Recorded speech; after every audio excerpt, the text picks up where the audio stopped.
Hi guys, it's me, HD, and welcome to qualifying day for the Saudi Arabian Grand Prix weekend. Hope you guys are well ahead of what is going to be maybe not the most competitive qualifying session we've ever had here at the Jeddah circuit. We've had some brilliant fights for pole in the last couple of years, but the grid is still looking pretty close.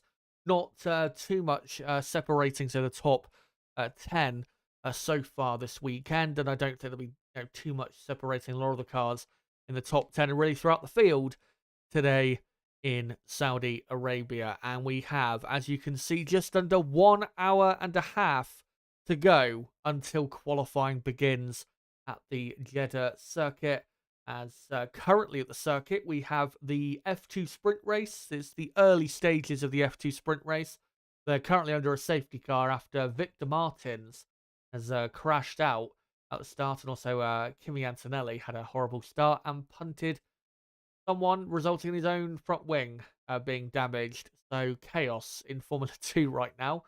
But yeah, we'll obviously in this build up to qualifying go through what happened yesterday in practice 2, the only real representative session of the weekend so far.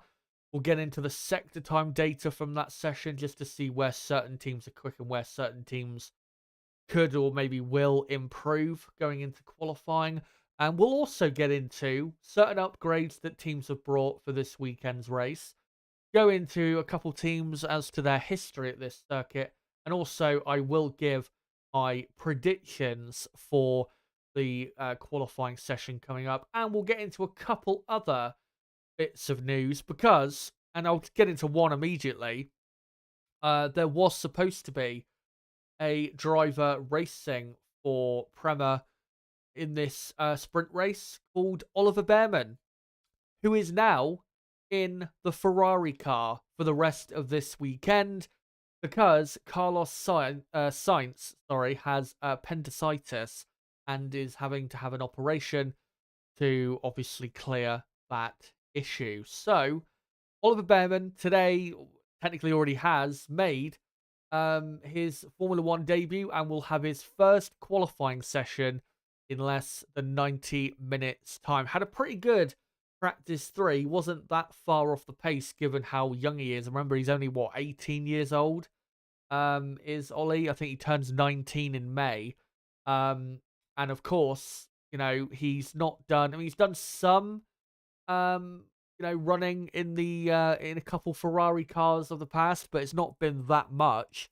So yeah, he did pretty well in practice 3, and we'll see how he does in qualifying. If he can make the top 10, I think that would be a spectacular effort for Ollie, considering the Ferrari car is not exactly, the quickest car this weekend, nor is it going to be really fighting, I think, for pole position. So yeah, if he gets into the top 10, that is going to be absolutely incredible. But we'll get to a couple other pieces of news before the session, and obviously I'll go through the teams and get into how I think each team will do in qualifying. So actually, before we get into practice 2 yesterday and look at the data from that session, just want to say quickly, if you are, let me rephrase that. If you're watching right now, hello to all of you. Hope you're all doing well, no matter what part of the world you're from, what time zone you're in. Hope you're all doing well.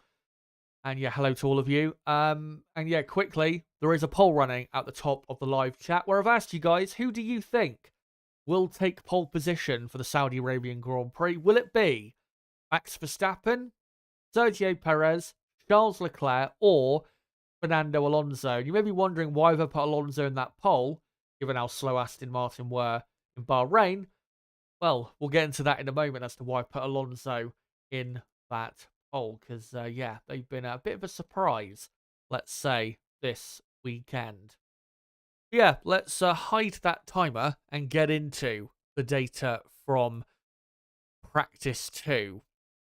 So here are the practice 2 results. Fernando Alonso ended up quickest at a 1:28.8. Very good lap time from Alonso in that session. George Russell, 0.2, nearly a quarter of a second behind Alonso. And yeah, very, very good pace from the Aston Martin. As you'll see in a moment. Through the high-speed corners, the Aston Martin is performing very, very well. Max was in P3. He did go, though, a bit quicker in practice 3 on a 1:28.4 and ended up quickest in practice 3. So Red Bull clearly have got more pace in the bag, and that is not a surprise. Leclerc was just behind in P4. One thing also to mention with this top few drivers is George Russell in second. He did do an extra flying lap towards the end of practice 2, which is why he ended up in second. So Mercedes might not be as quick as that, let's say, in qualifying. Sergio Perez then in 5th. Lance Stroll in 6th, only confirming Aston Martin's brilliant pace. Carlos Sainz then in P7. Of course, he is not in the car for the rest of the weekend. And obviously, we hope that he gets well soon and is able to get back out on the circuit as soon as possible. Lewis Hamilton in 8th. He really struggled in practice yesterday. We were saying that in the high-speed corners, the car was basically undrivable. So I hope that doesn't happen again. He has had, though, if you guys remember, the last couple of years, he's been very, very bad in qualifying for his standards compared to his teammate. Obviously, in 2022, was back in, I think, 17th on the grid. But then last year, he was, I think, 8th or 9th on the grid. He's been very poor here the last couple years in qualifying compared to his teammate. So, not necessarily a surprise he's behind his teammate, but it is a bit shocking that once again he's not quite getting to grips with things. Pierre Gasly up in 9th. Alpine look a bit quicker this weekend than I think a lot of us were expecting. I mean, I thought this track would be better for them. I didn't think they'd have a car in the top 10 in practice too.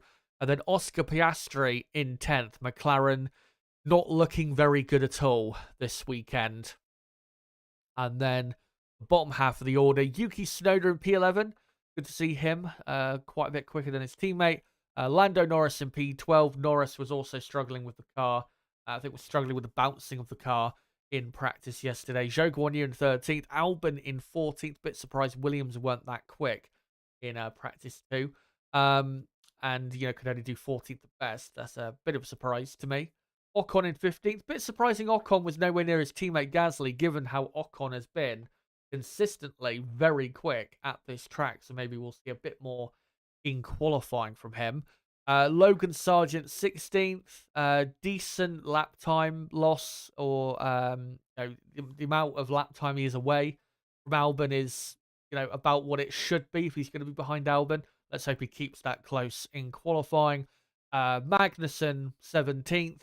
Hulkenberg 18th. Haas do not look quick here, which is for me quite a surprise after Bahrain. Ricciardo then in 19th and Valtteri Bottas in 20th. And yeah, Sauber did have a crash in practice 3, I think, with Zhou, I think it was. And yeah, that Sauber car isn't looking too special ahead of qualifying and, well, just the weekend in general. But how did it end up this way, and how, you know, are the teams shaping up this weekend, and how, you know, for teams like Aston Martin, for example, why are they, you know, looking as quick as they are? Let's get into the sector time data, because I think that gives us a very good indication as to why, especially Aston Martin, are looking so good. And it's because in the first sector, and really all of the high-speed corners, that Aston Martin car is very good, at least in qualifying trim. Looking at the race pace or the long runs from yesterday, Aston Martin did not look anywhere near as strong. But over a single lap, again, in those high-speed corners and in the first and most of the middle sector, that Aston Martin car, it looks good. And they were a 10th quicker than Red Bull. Of course, Red Bull yesterday were not pushing as hard as Aston Martin were, or other teams pushing as hard as other teams were. McLaren, third best. That does at least give us hope that McLaren, you know, even though their pace is not great, that aerodynamically, they are still performing at a good level. Even though 2 tenths away from Aston Martin is not great, but at least they're ahead of Mercedes by a 10th through this sector. Ferrari, fourth best. I think they also weren't quite showing as much pace, Ferrari, as other teams were in practice 2. Mercedes, fifth best team.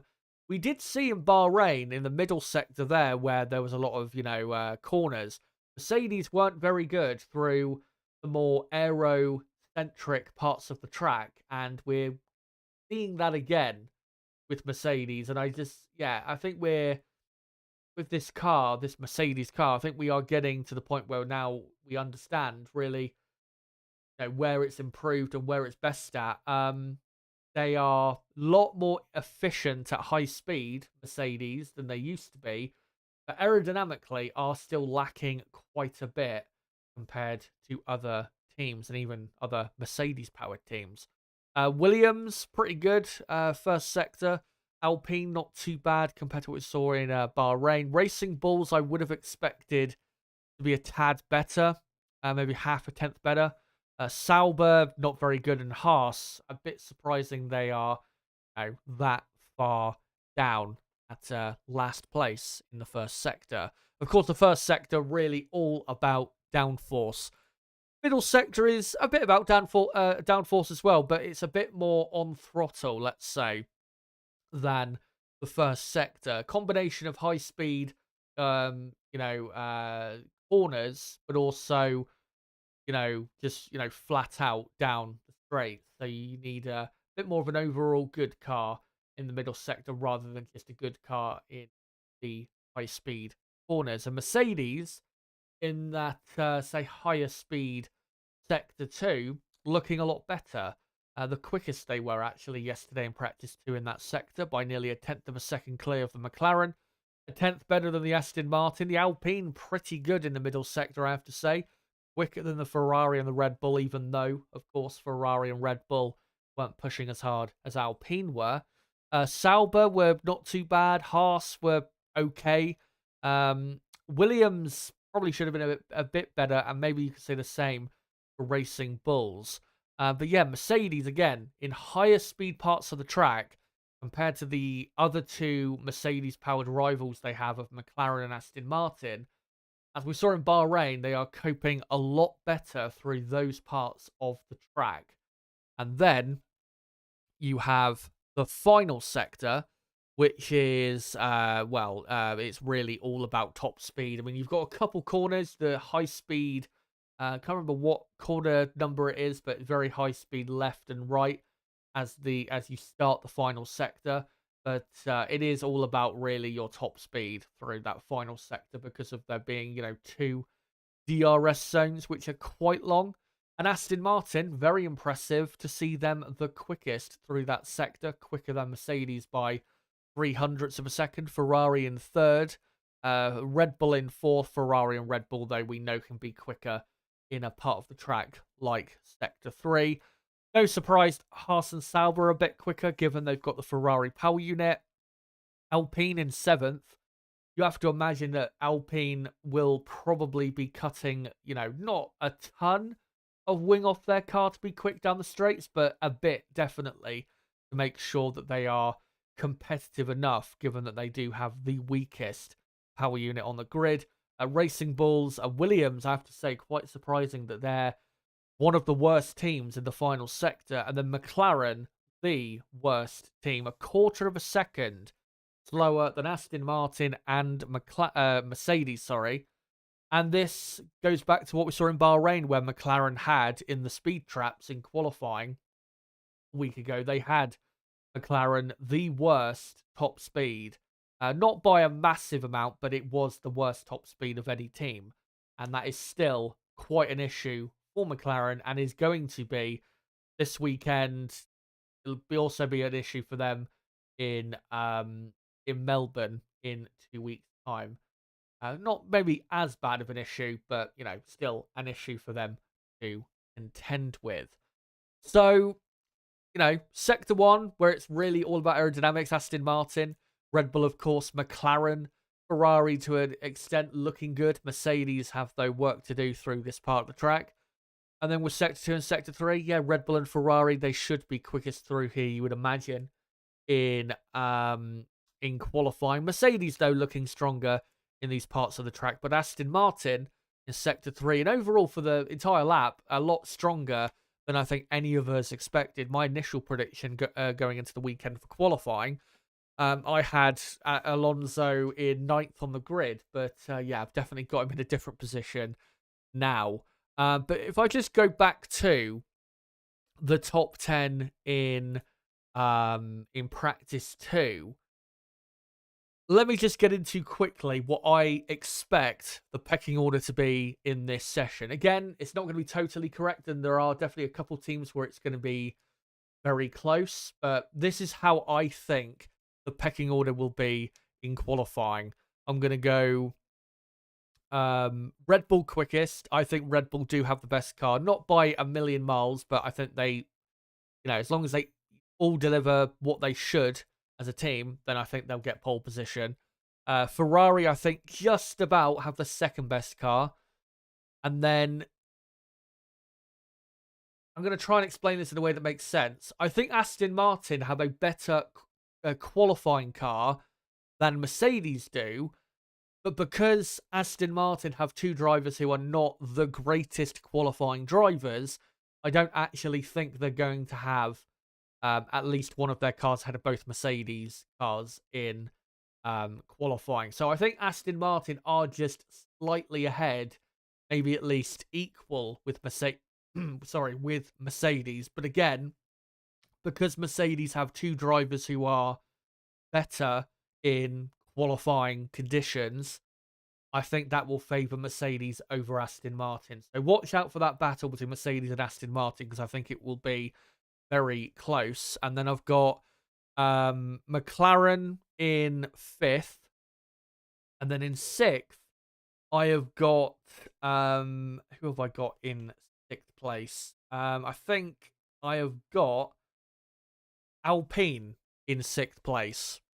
That is, they are quite reliant on their two drivers who have known to be very quick around this track, but I think they have shown a decent amount of pace so far.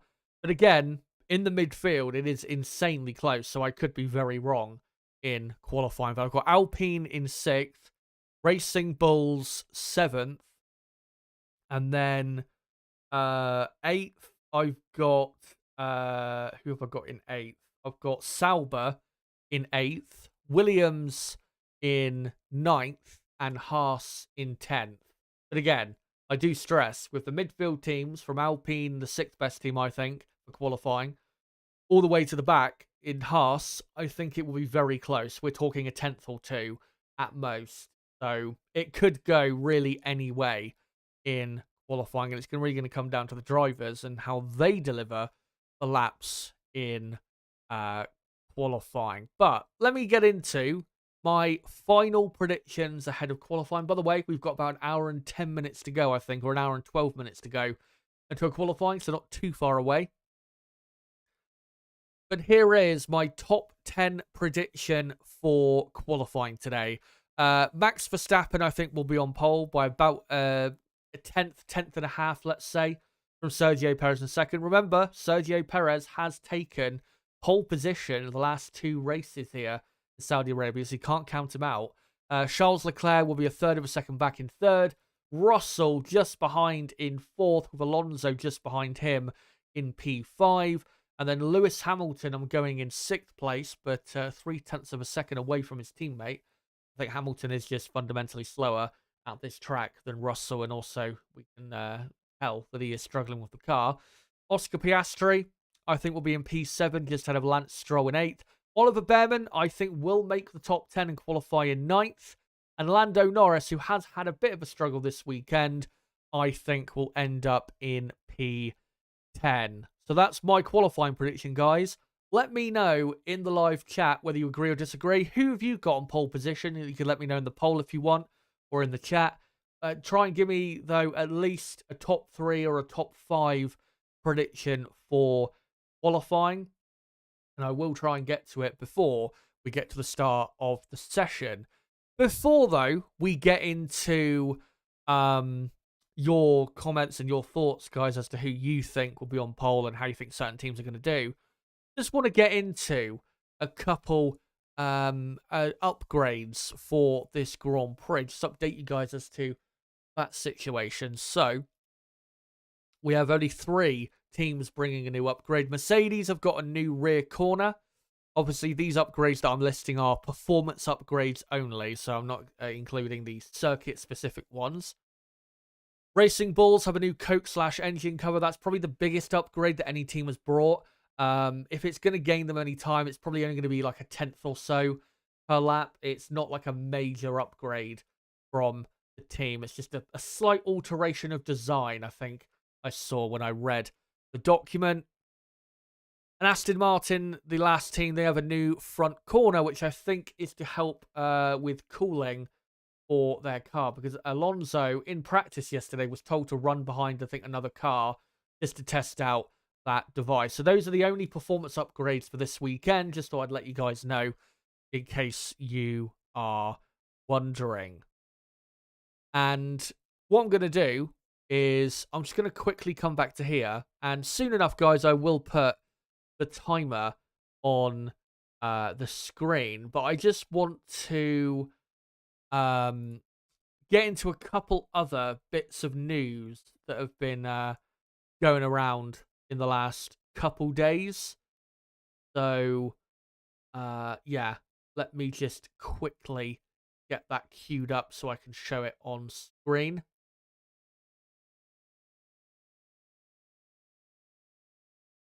So right, just get this up for you guys.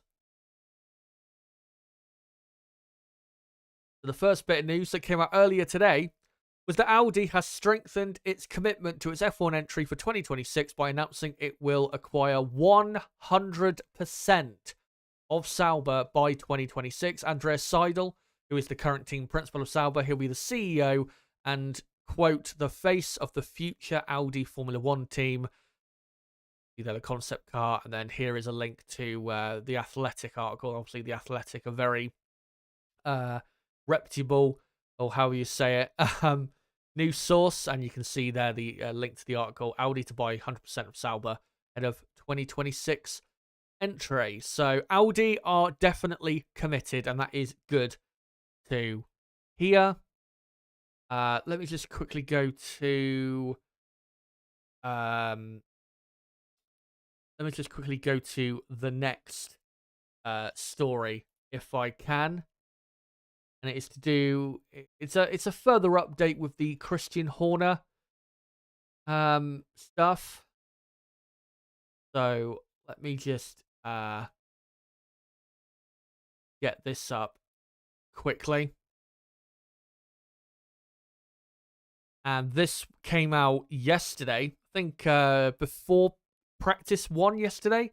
The accuser of Christian Horner and his conduct in this whole situation gone at Red Bull has been suspended after Red Bull's investigation into the Formula One boss. Here is the article of when it was announced from Sky News, and it has come out in further detail from sources at or according to BBC Sport, that apparently the accuser has been suspended for dishonest behaviour.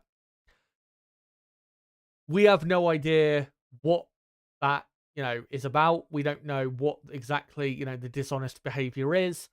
The only thing I will say at this point when it comes to Christian Horner and this whole situation is that Red Bull's lack of transparency and them just wanting to sweep this under the rug and just move on is not helping the situation, because it is allowing people online to speculate heavily and make up wild theories as to what's going on, purely because they just won't clarify even just a small amount of what is going on, and it's not making this go away. And I don't think this shitstorm really is going anywhere, and I don't think it should go anywhere, to be honest, because Red Bull's handling of it has been piss poor.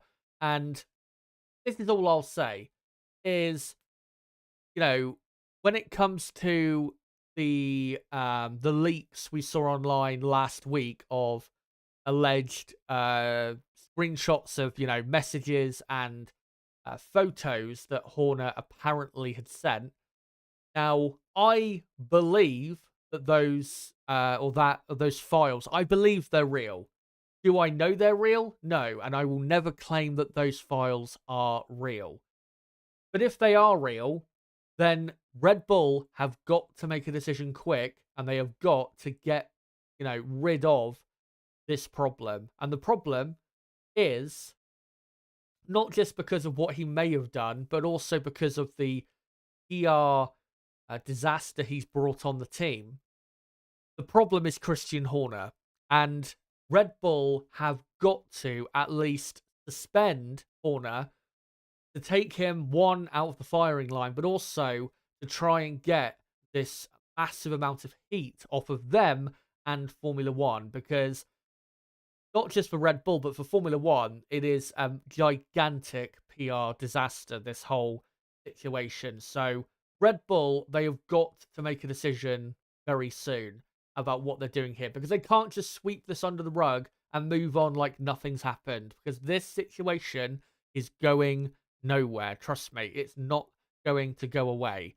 So Red Bull, you got to make a decision, because things are going to get turned up real quick if they don't.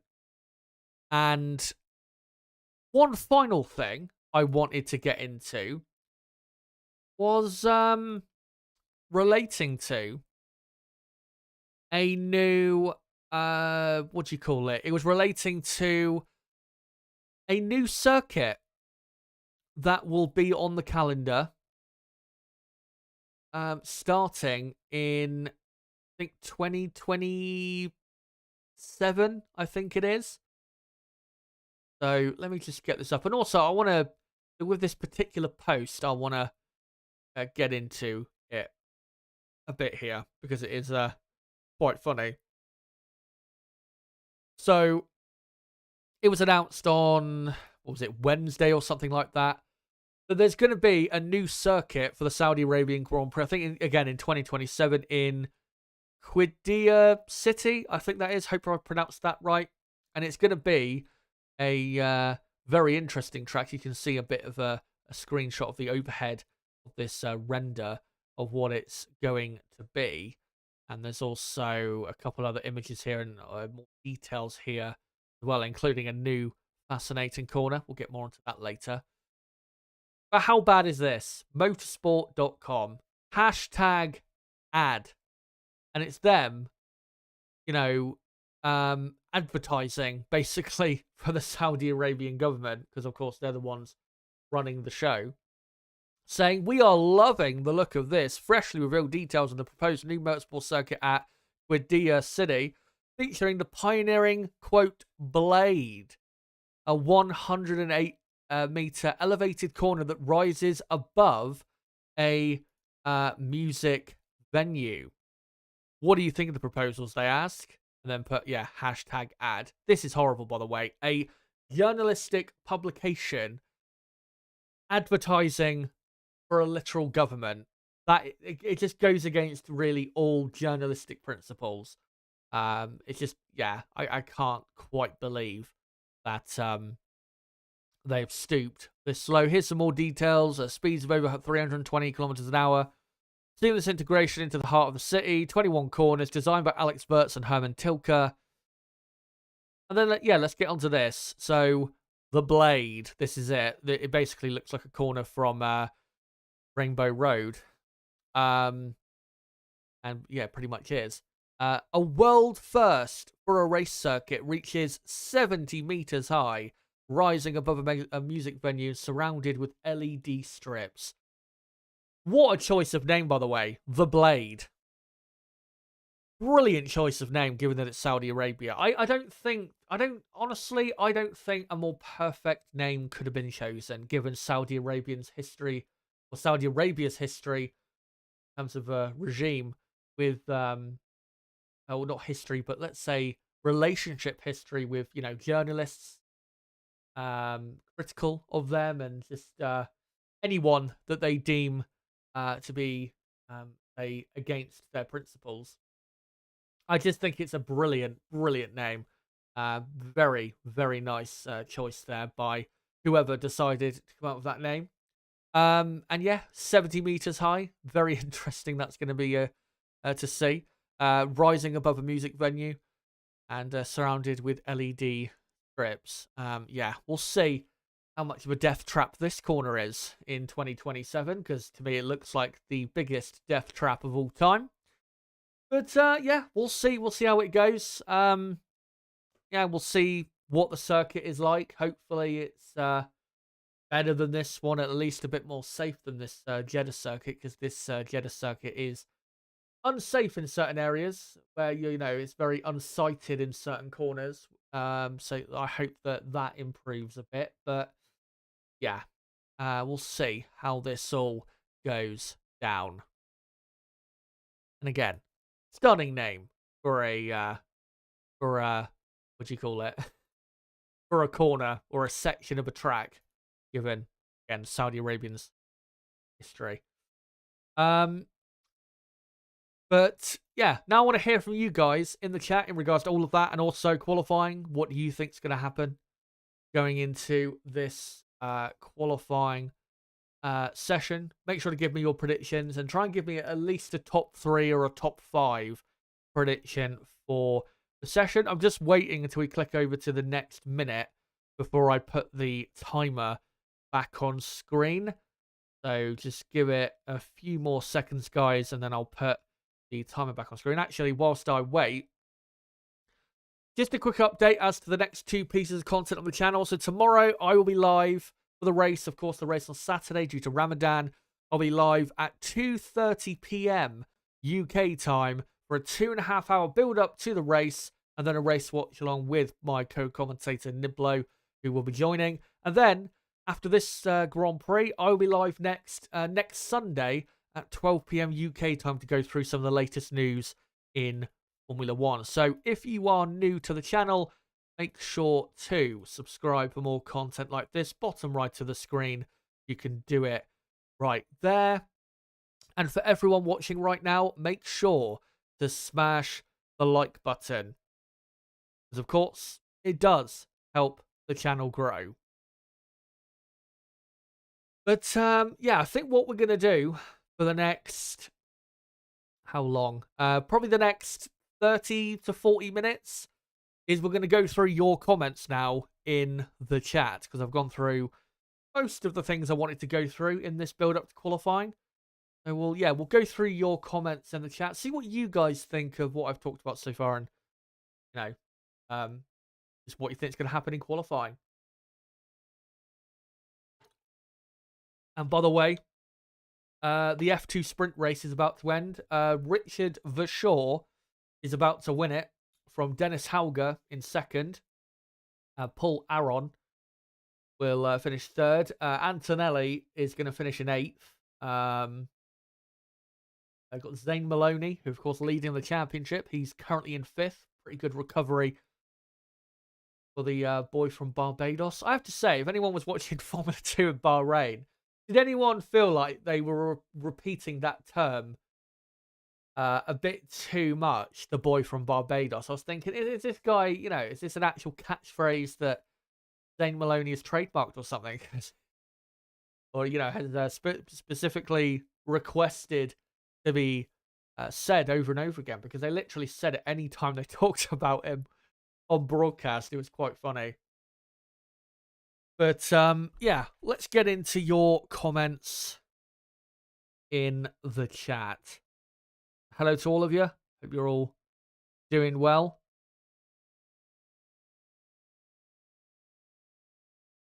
Super Kev says, Chaz, what do you think of Christian the Dog Horner files? Again, we don't know if they are real. I know, was it Rocket Powered Mohawk? Is that his name? I saw the video he did. Was it yesterday? He uploaded a video going through the actual files. So if you want to see the actual screenshots, not all of them, because he doesn't go through all of them. If you want to see some of them, go check out his video before Red Bull sue him. Yeah, I think those files, I think they're real. Maybe not every single one of them, but I think most of them are real. Again, clarifying though, I don't know if they are real. And we're not probably going to know, maybe ever, if they are real factually. But I think they are. And if they are, then he has to go, Christian Horner. I mean, one, for what I would say is sexual harassment, but also because he's brought the Red Bull company into disrepute. He's, destroyed that company's reputation, really, in the last few weeks, because we've not really heard that much in the news about Red Bull, what they're doing on track. It's been really about Horner and his escapades outside of the racing. So, yeah, I think he's got to go, but again, we still don't know a lot of the facts, unfortunately. Aline, what do you think of Behrman, Chaz? I am a big fan of Oliver Behrman. I think he's a very, very good driver, especially for how old he is. He, is very possibly, even though he's missing this weekend's F2 championship, so he's going to have quite a mountain to climb in the F2 championship this year to get his way back towards the top. He should be one of the favourites for the F2 championship, and if he does win it, then he 100% has to be on the grid. He's definitely good enough. He's very, very talented, is Oliver Behrman. So, yeah, we'll see how he gets on this weekend. If he can, put in a performance that is not that far off what Carlos Sainz could probably do in this car this weekend, then I think he's guaranteed himself a seat at probably Haas for next season, because everyone knows, including Haas especially, they do, because the practice sessions that Behrman has done with them, they know how big of a talent he is. But if he this weekend jumps in and has a really good weekend, then yeah, I think he'll definitely be on the grid for next year. Yanni says Lewis Hamilton kind of sucks. He has a new car, the seat is moved back, and he still has a lot of time to comment on the Red Bull nonsense. And who replaces him here on Mercedes? I'm not going to comment too much on him commenting on the Red Bull stuff. In terms of who replaces him, it's probably going to be Kimi Antonelli. If Antonelli, properly delivers a good season. Antonelli's really not had a good race today in the sprint race. Finished only 7th, which it's not too bad of a result considering the poor start he had. But yeah, we haven't seen yet a full weekend of consistency quite yet from from Kimi. So we'll have to see on that, but it should be him. You would imagine. It's not going to be Mick Schumacher, I don't think. Herman saying Alonso top 5 for this one. Definitely possible. And when you saw my predictions, I think he will be in the top 5. He was very, very good here last year, was Alonso. He started on the front row, even led for a couple laps, even though I think it was it a jump start? Oh no, he got a penalty for being out of position on the grid, didn't he? And then yeah, finished in a very comfortable 3rd place. But Elaine, who would you like to see at Mercedes? I'd like to see Antonelli and Russell as the Mercedes lineup next year. I know people have talked about Verstappen, but I don't think Verstappen is going to Mercedes. I don't see it happening. At least not yet. I think maybe in the future, if Red Bull really fall off, it could happen. But I don't think next year you're going to see Max Verstappen, driving a Silver Arrow car.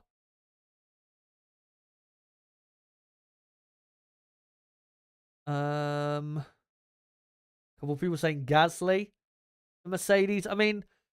He would probably be a good short-term option, but long-term, there's no way he's going to be a Mercedes driver. And I like Gasly. I know, obviously, a few years ago, I had some popular videos of me criticizing the guy for poor performance, but he's improved massively since then. Last year, I think, had a pretty good year, mostly did Pierre, but he's not on the level of driver that Mercedes are looking for, let's say.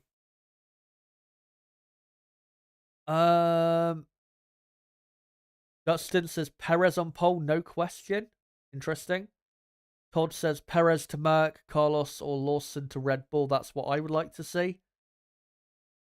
Going to be interesting with Liam Lawson. It's going to be interesting to see if he does come onto the grid, which he should, because obviously last year in the races he did, he proved that he's good enough to be on the grid. It'll be interesting to see who drops off the grid or has to move away from the Red Bull, two Red Bull teams to make that happen. Are Mercedes sabotaging Lewis? No, obviously not. Laurie Ristoga says, I think you're underestimating Alonso in qualifying. Still very good drive over a lap. He outperformed the Aston Martin in Bahrain. I'm not denying that he's very good over a qualifying lap. He is, and, you know, there is plenty of laps he's done over, you know, even just the last year or so that prove that. But he's just not consistently as good over a single lap like Russell is, or Leclerc, Hamilton, you know, drivers like that. So I just think it's a safer bet to put Russell ahead. And plus, Russell has proven to be very quick here as well at this circuit. Silverback says Perez, Max, Alonso, Norris. Their top four. I can find some more comments. Frank Triggs saying Sainz having a weight reduction operation.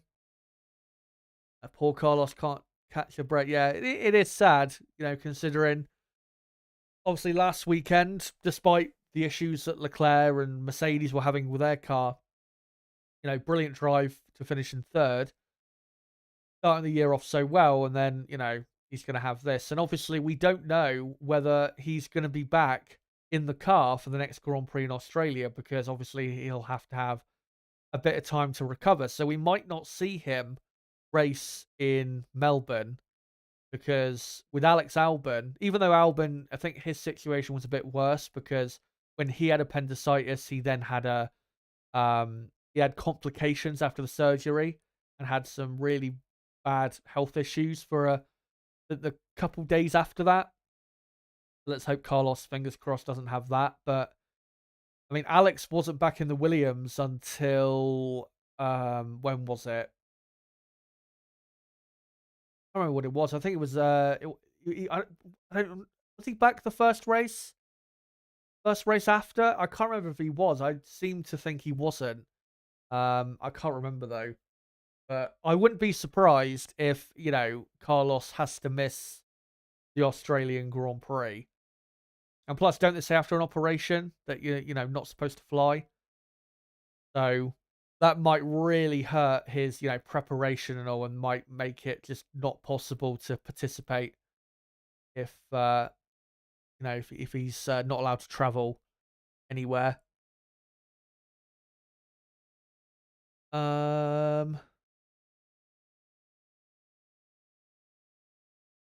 Justin saying, yeah, at least a few weeks to recover before next race. So yeah, we'll have to see with Carlos Sainz. Hopefully he can get back out there as soon as, and it's, you know, it's not too soon for his health.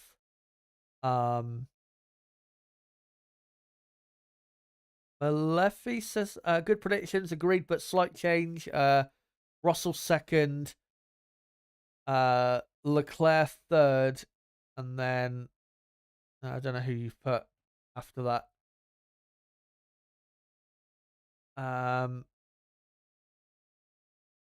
Comments here. Frank Trigg says, I was back at work 3 days after having my appendix out, but I want to drive an F1 car. Exactly. But also, obviously, you know, for us, because obviously where we work is normally in the same country, compared to F1 drivers where they're constantly flying around everywhere, they need a much bigger recovery time than, you know, we would. So, yeah. We'll have to find out, probably start next week. You'd imagine we'll hear some stuff regarding when we'll see him back. Robert saying, Ocala, Florida checking in. Good to see you. Good to see you all. Of course. Frank Trigg says, wasn't Yoss knocking off the accuser? That has been a allegation. Well, allegation is the wrong word. It's been a theory online that Jos Verstappen somehow has some relation to the accuser. Again, there is no evidence for that. But this is the issue, is because Red Bull are not clarifying anything, they're not being transparent, they're allowing people to run wild with conspiracy theories as to what's going on.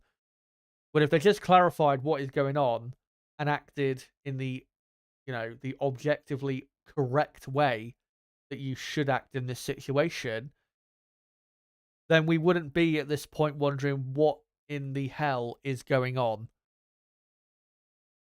Super Cove says Horner will be homeless soon. I don't think Jerry will take it lightly. Well, obviously we had was it last week, a big show of strength from those two, Christian Horner and Jerry Horner. And obviously not great timing, is it? Because in today, I'm pretty sure today is International Women's Day. So yeah, as I said earlier, PR disaster, and it's all of Christian Horner and Red Bull's own making. They can't complain about anyone else.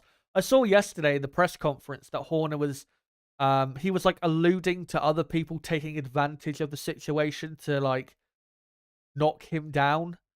And it's like, mate, you've created this all by yourself. No one, no one forced you into this situation. This whole story came out of nowhere. So, yeah, just what a fucking idiot. The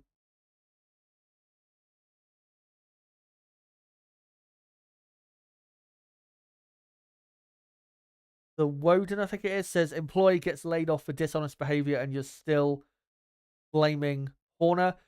Again, though, that is according to sources. I mean, maybe it's true. I think maybe, yeah, it is true, but we don't know what the dishonest behavior is relating to. What you're doing with the way you've structured, let's say, your comment, is you're assuming that she must have done something objectively bad, and she deserves. And she hasn't, by the way, been fired. She's been suspended on full pay. So, yeah. Dishonest behavior doesn't necessarily mean what she's been dishonest about is bad. I mean, she could. Again, this is a theory that I have, is that the dishonest behavior could be that she is somehow involved in the screenshots and photos that have been seen around online being leaked. She might have been involved in that. That might be what that is referring to. But again, we don't know what it is referring to. It could be referring to a few other things. We just don't know. So let's not make conclusions. That's one thing I really hope that a lot of people online don't do, or try to refrain from doing, is making conclusions. Because again, we don't have a lot of facts. So I don't think we can really make a ton of conclusions about this whole story. Super Kev says, I could understand doing stuff like this if you were wifeless lol, but knocking Gary, it wasn't enough for the dude. Well, if it all comes out that, all the allegations and all the evidence is true and all, then yeah, what a fucking idiot. You're married to a Spice Girl. You've got it all essentially, and he threw it all away. What an idiot. Again, if it's all true. Herman says it's not as bad as Vince McMahon, though. This whole Horner business. Well, compared to that situation, this is absolutely nothing. But we're not going to get into that, because that is a whole different kind of worms. And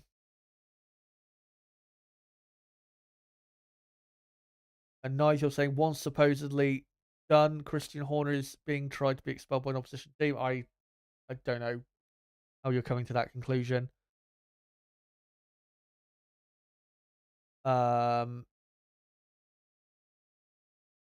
Let's see if I can find some other comments here.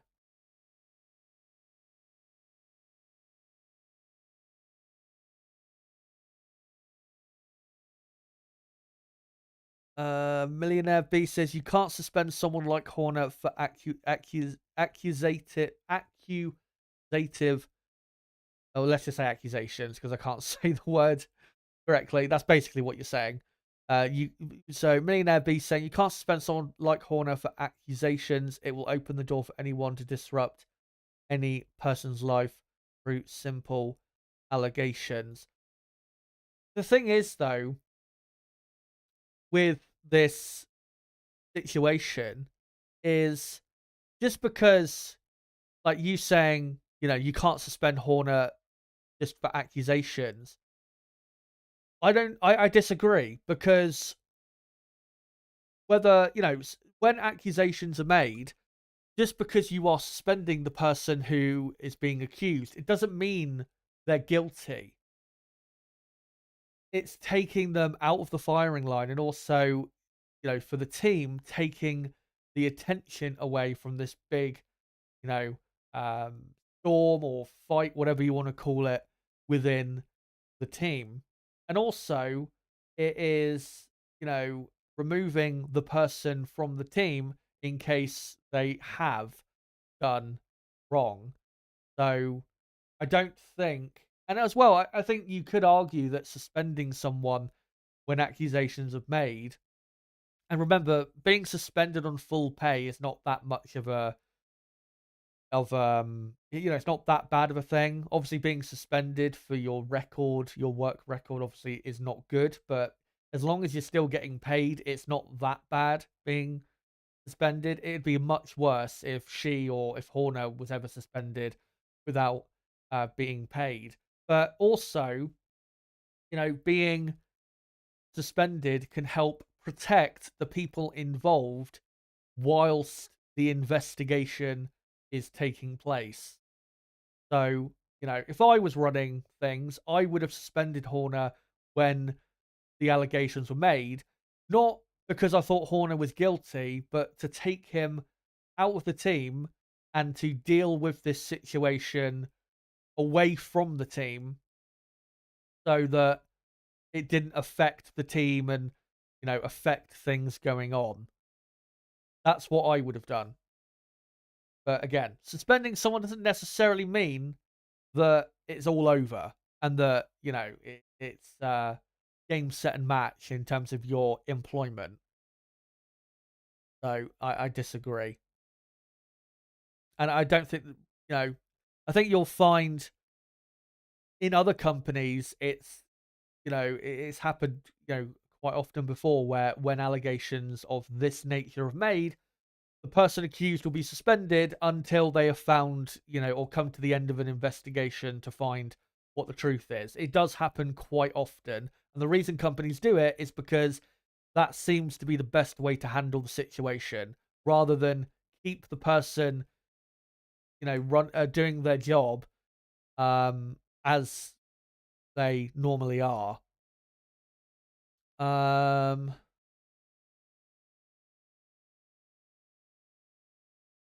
me just scroll up. I just saw a comment there. I've gone too far down. To keep scrolling up. There you go. Garth Brooks says, what outcome do you want? Seems to me the press will continue to hound Horner until he breaks. It's an ego thing, but they do it all the time. So tell us, what do you want? Not about what I want. I don't want a certain person to lose their job or whatever. The only thing I want is the truth to be known. That's all. I want the, and I want I want the I want to know that what really happened, and I want the objectively right decision to be made. That's what I want. it's not about who Christian Horner is or who the accuser is. It's got nothing to do with that. I just want the right decision to be made and to know what the truth is. That's all I want. But I'm not, I personally have no agenda when it comes to this situation. I couldn't give a fuck who the people are involved because I have no relation to them. So, yeah, that's all I want at the end. Frank Triggs says Max, Perez, Alonso, Russell, Leclerc for their top 5 prediction. Yeah, I think a Red Bull 1-2 is very possible here.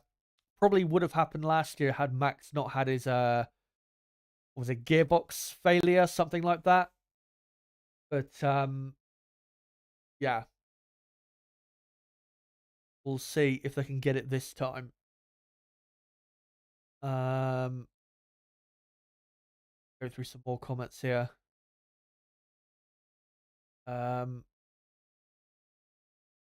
Roya saying, "Nah, I'm sad Sainz is leaving Ferrari." And then Laurie Rastogi saying, "Nah, Charles has a higher pace ceiling over Carlos. It's harsh on Carlos, but that's F1." True, it is. I think you could definitely argue it is harsh on Carlos Sainz, but as you say, Leclerc has a higher ceiling than Carlos Sainz does, and the person replacing Sainz is Lewis Hamilton. So, no hard feelings, but Ferrari have to, make that upgrade. Laurie's saying, "I think it may be too early for Antonelli to go to Merck next year. He's still young. I feel like the pressure and the expectation on him would be too high." Maybe not necessarily, because we have to remember this Mercedes car is not a race-winning car, at least at the moment. And maybe not that much will change next season. So if Antonelli next year goes into that Mercedes car, if it's like the 3rd or 4th best car, I don't think people necessarily are going to be expecting like a ton of great things from him. Maybe the only thing you would expect of him is for him to be, at least on the pace of George Russell. But I don't think it would be that high pressured for him. And before I read out more of your comments, and we'll probably read out, probably another load of comments for the next 10 to 15 minutes, and then I'll get on to team by team how I think they'll all do in qualifying and go through the last couple bits of stuff before the session, which begins in just over half an hour from now.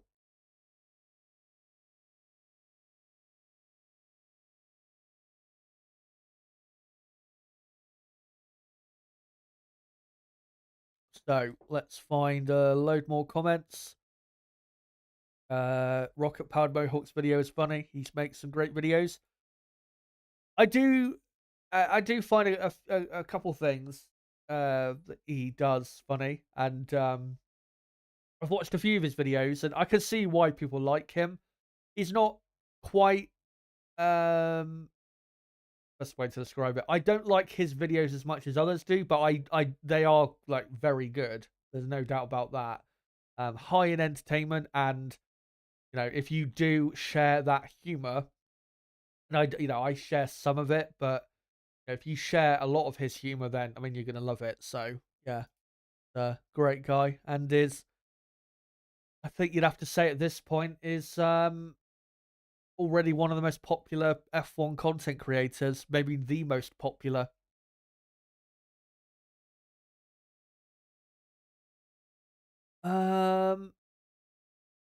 Let's find some other comments here.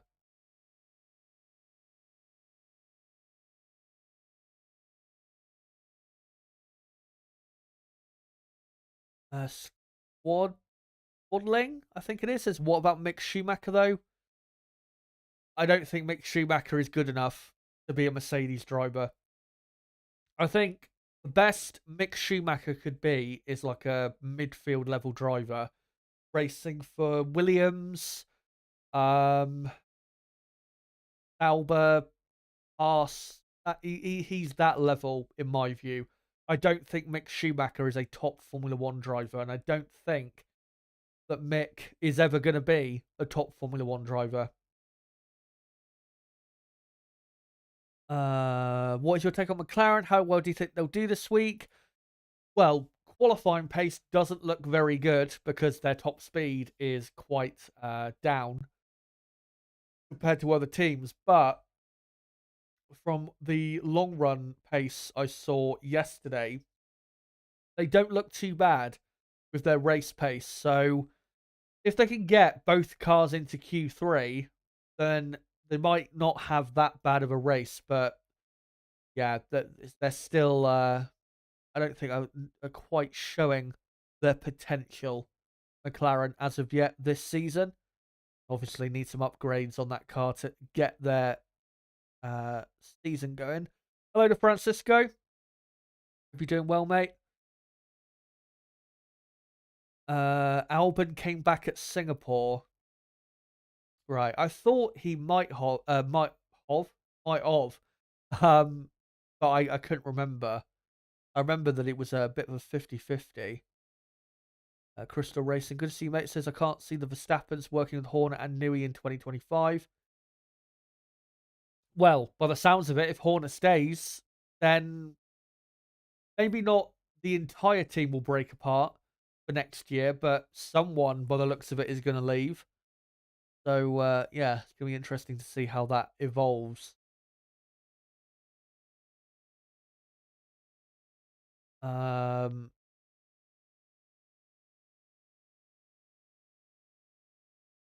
can find a few more comments here. Frank's saying, I just want to see if Jerry will confirm that is or isn't Horner's on top.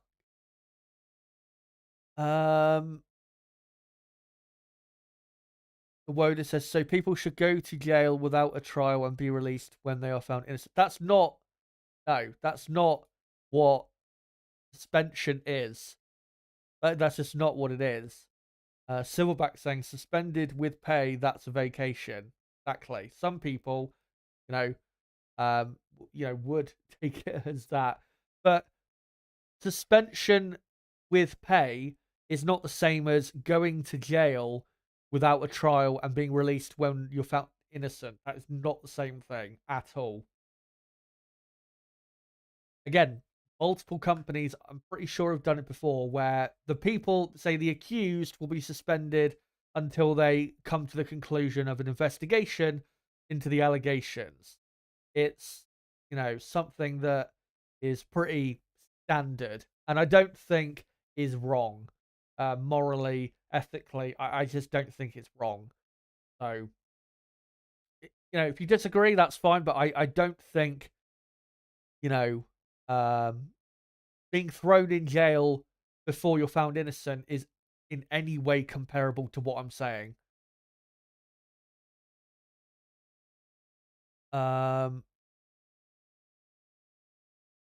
Chaz, stick to racing, your expertise in it. PR, marketing, corporate, legal are not your strengths. That includes commentary on suspension.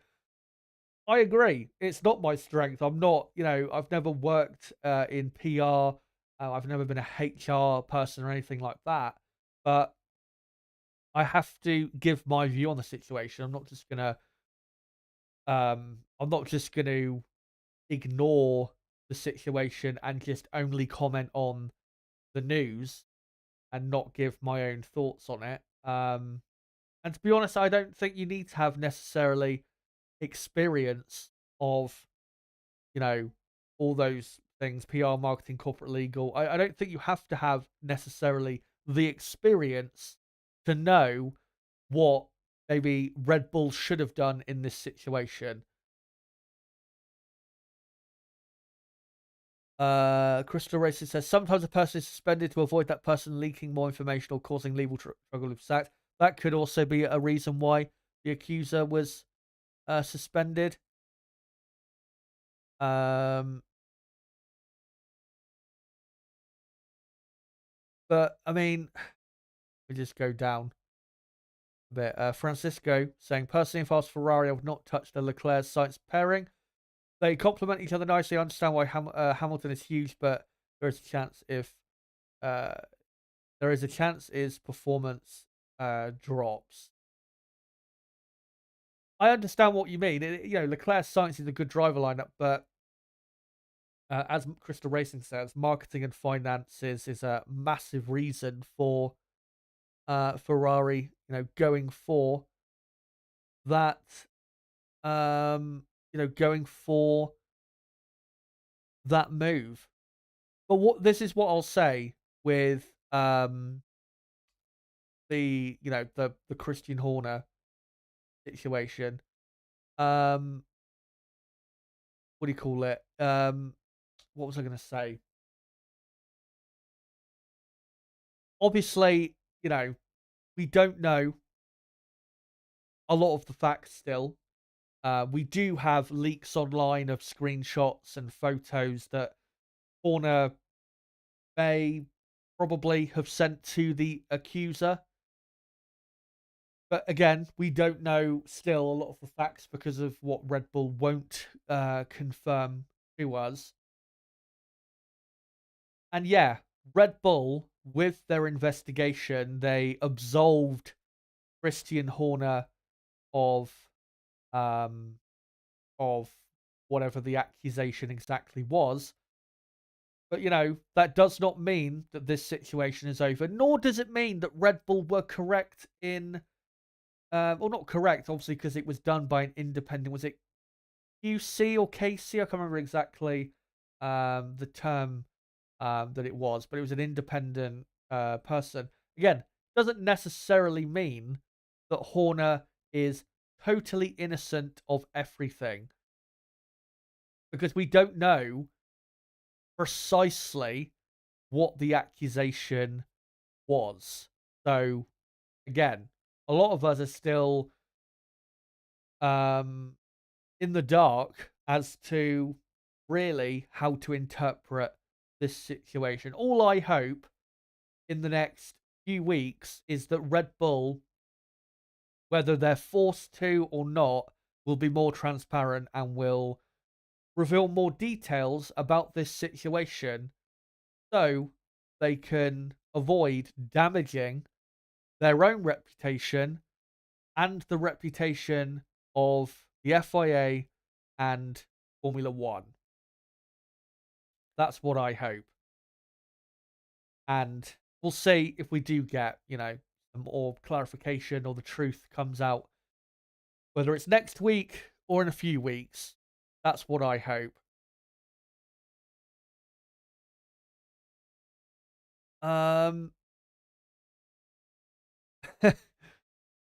Was it Crystal Racing saying stop calling Chaz woke? Like, what the fuck? That was so meaningless. Yeah, don't be starting that shit, because that word is the most done to death word on the planet, and 99% of the people that use it don't even know what it means anyway.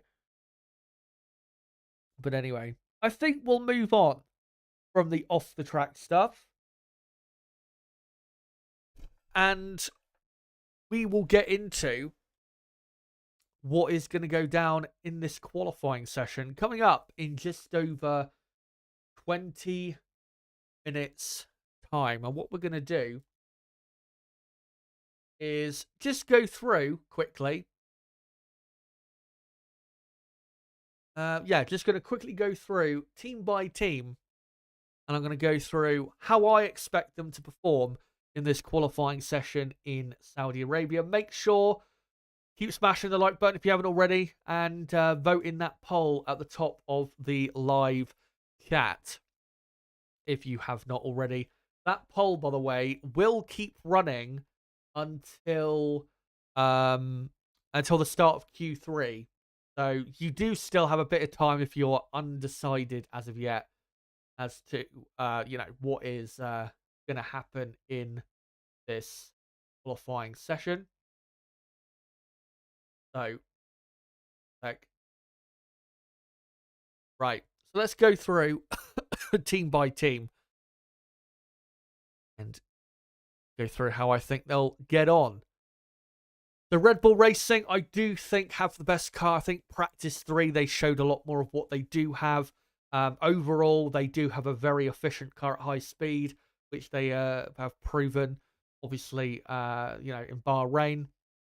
And as they've proven at times so far this weekend. So in the second and final sector, I think they'll have enough pace. And in the first sector, I think they will have probably the best pace of them all, because the first sector is all about aerodynamic grip, and that is the thing they are the king of. That is what separates Red Bull from the rest of the field. So, yeah, I am pretty confident that Max Verstappen will be on pole position for the Saudi Arabian Grand Prix. And looking at Sergio Perez and his pace so far this weekend, I think Red Bull have got a pretty decent chance of securing a front row lockout. And if they can do that, then really the weekend is bought and paid for the Red Bull team, because we've seen the only thing that can hold them back at times is maybe not the greatest qualifying. But both cars look very quick. Both drivers look very quick. Red Bull are without a doubt the team to beat for this session. Ferrari still looking competitive, but definitely not as strong compared to Red Bull as they were in Bahrain. This track just doesn't suit their car as much as the Bahrain track does. Too many high-speed corners, and they just haven't quite got the grip in those corners that Red Bull do to really compete with them, which is why they are, at best, the second best team for qualifying, but they might not even be second best, because Mercedes are looking pretty quick, Aston Martin looking pretty quick, and it is going to be very close between Ferrari, Mercedes, Aston Martin, for who the next best team is on the grid here in qualifying. If Leclerc performs to his potential, I think he will line up probably in at least third place. But if he doesn't quite get the job done, then you've got, Russell, Alonso. If Hamilton gets his act together, maybe he can get in there as well. Yeah, Ferrari have got to deliver with Leclerc a really good, strong, consistent session. They're going to get a good starting position for the race. And for Oliver Bearman, first ever qualifying session in Formula One for him. And if he can get through to Q3, then I think you can't ask any more of him. That would be a superb effort from the 18-year-old Brit, the first British driver to race for Ferrari in 25 years. The last was, I think, Eddie Irvine, wasn't it? Was the last British driver to race for the Scuderia. So yeah, fingers crossed he has a great debut qualifying session. Mercedes looking competitive with George Russell, and Russell looks like he's really keen for this session, because I think he knows that he could take a top three, even maybe get onto the front row if maybe Sergio Perez in the other Red Bull is not quite at it in this session today. And we have seen last year or the year before, Russell is always very quick around this Jeddah circuit. For Lewis Hamilton, he's really struggling with the rear end of the cars we saw yesterday, and just cannot get on the same pace as his teammate. And he needs to try and get really at least within 0.2 of a second if he's going to end up in a decent position. Because if he's, 4 or 5 tenths back, he's going to be in a very bad position for the race, like he was in Bahrain. So a critical session for Lewis Hamilton coming up. For McLaren, they look like they're probably the 5th best team and are probably closer to the midfield than they are to the front of the field. Oscar Piastri has looked has looked quick this weekend, which is good to see. Obviously, we know that he's always been very quick at this circuit, whether it's in Formula 2 or Formula 1. We saw last year, of course, he qualified in, was it 9th place or 8th place in what was a much worse McLaren car. So Piastri looking good. Looks like he will probably be ahead of Lando Norris on the grid if Piastri delivers to his potential. But yeah, for McLaren, I think really getting just both cars into Q3 would be good enough. It wouldn't be great. There would definitely be some glum faces at McLaren, given the type of performance they had, of course, a few months ago in 2023. But they just don't have the pace this weekend to be fighting, up with Ferrari and Mercedes and maybe not even Aston Martin, if Aston Martin do have a really strong single lap pace. So talking of Aston Martin, let's go on to them now. Fernando Alonso looking great, and he looking really consistent around this track. And also the car, consistently good by the looks of it for both drivers, which is good to see. Lance Stroll was in the top, I think, 6 in practice 2 yesterday, along with Alonso being quickest in practice 2. So, yeah, looks good for Aston Martin. For Lance Stroll, as long as he makes the top 10, I would be happy, because obviously this guy has such a bad record in qualifying of missing out the top 10 in the last year or so.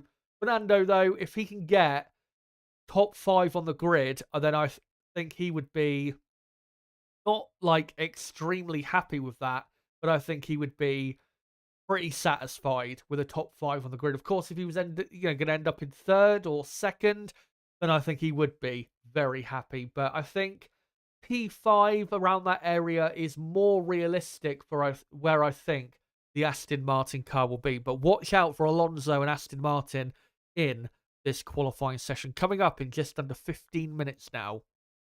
Racing Bulls don't really look any better than they did in Bahrain, which is a bit surprising because I thought this track would suit their car better, but it just doesn't. They're not really top 10 contenders. I mean, they're not going to be that far off the top 10 if they are, in Q2 with both cars, but I just don't look at this team at the minute and look at them as top 10 contenders right now, which is, disappointing for where I thought they were coming out preseason testing only a couple weeks ago. So, they're going to be decent. Probably get both cars into Q2. But, I just don't think there is enough there for a top 10 in qualifying. But if they got it, of course, that would be brilliant. Alpine are looking better, which is great to say. Both drivers obviously being very strong at this circuit definitely does help. But this circuit definitely is suiting that car a bit better than Bahrain, which I thought it would. Maybe not to this extent, but I thought they would be a bit better off. So Alpine, watch out for them. They're going to be definitely more competitive than they were in Bahrain and have, I think, probably a very good chance of getting, if both drivers can nail their laps in qualifying, I think both drivers have got a very good chance of getting both cars into Q2. But I still don't think that this car is Q3 material just yet. The car still fundamentally quite poor. Williams, not looking that great. Looks like one of the slower teams here, to be honest. Do Williams, and I'm not really that big of a fan of their car in terms of the performance of it. Albon was 14th and Sargent 16th in practice 2. And that is probably the best they're going to get in qualifying here at the Jeddah circuit, because I just don't think in the first sector, I don't think they've got enough grip to be, quick enough to get through, say, to Q3.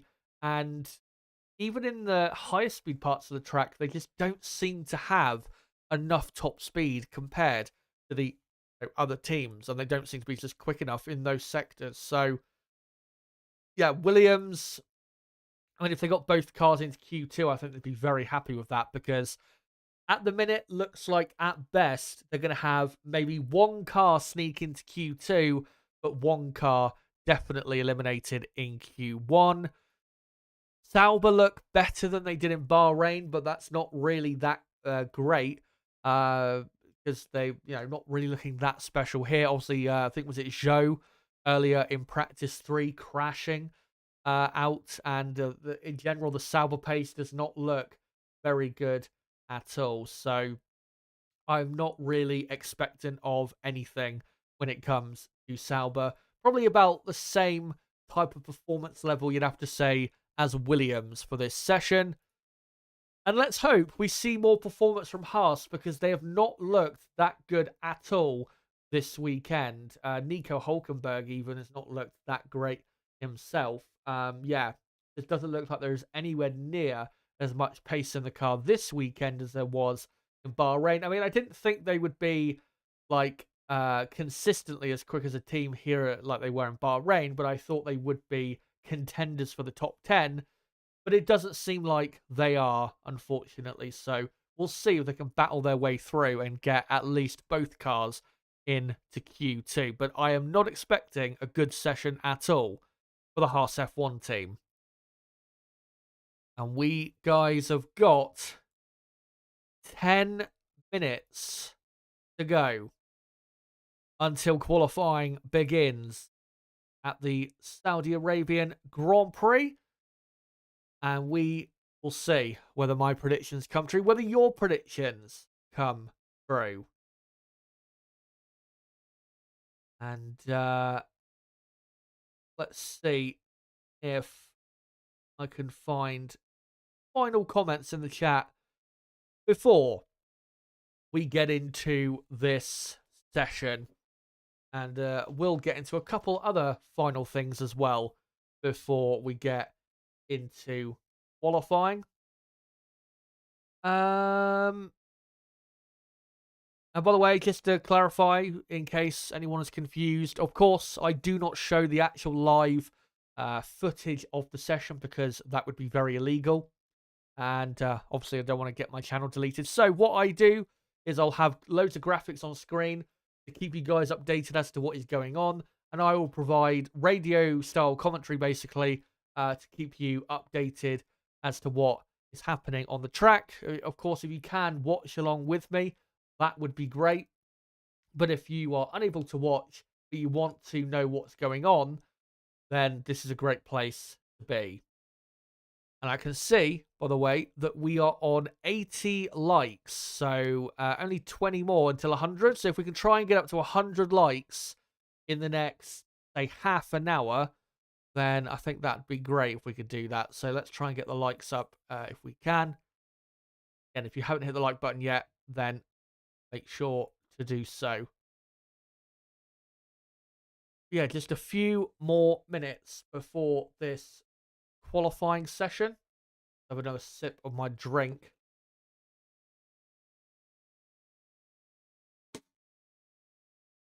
As the Sky F1 crew there, we're just looking into the Sauber garage on the TV. Sauber still rushing to get that car ready.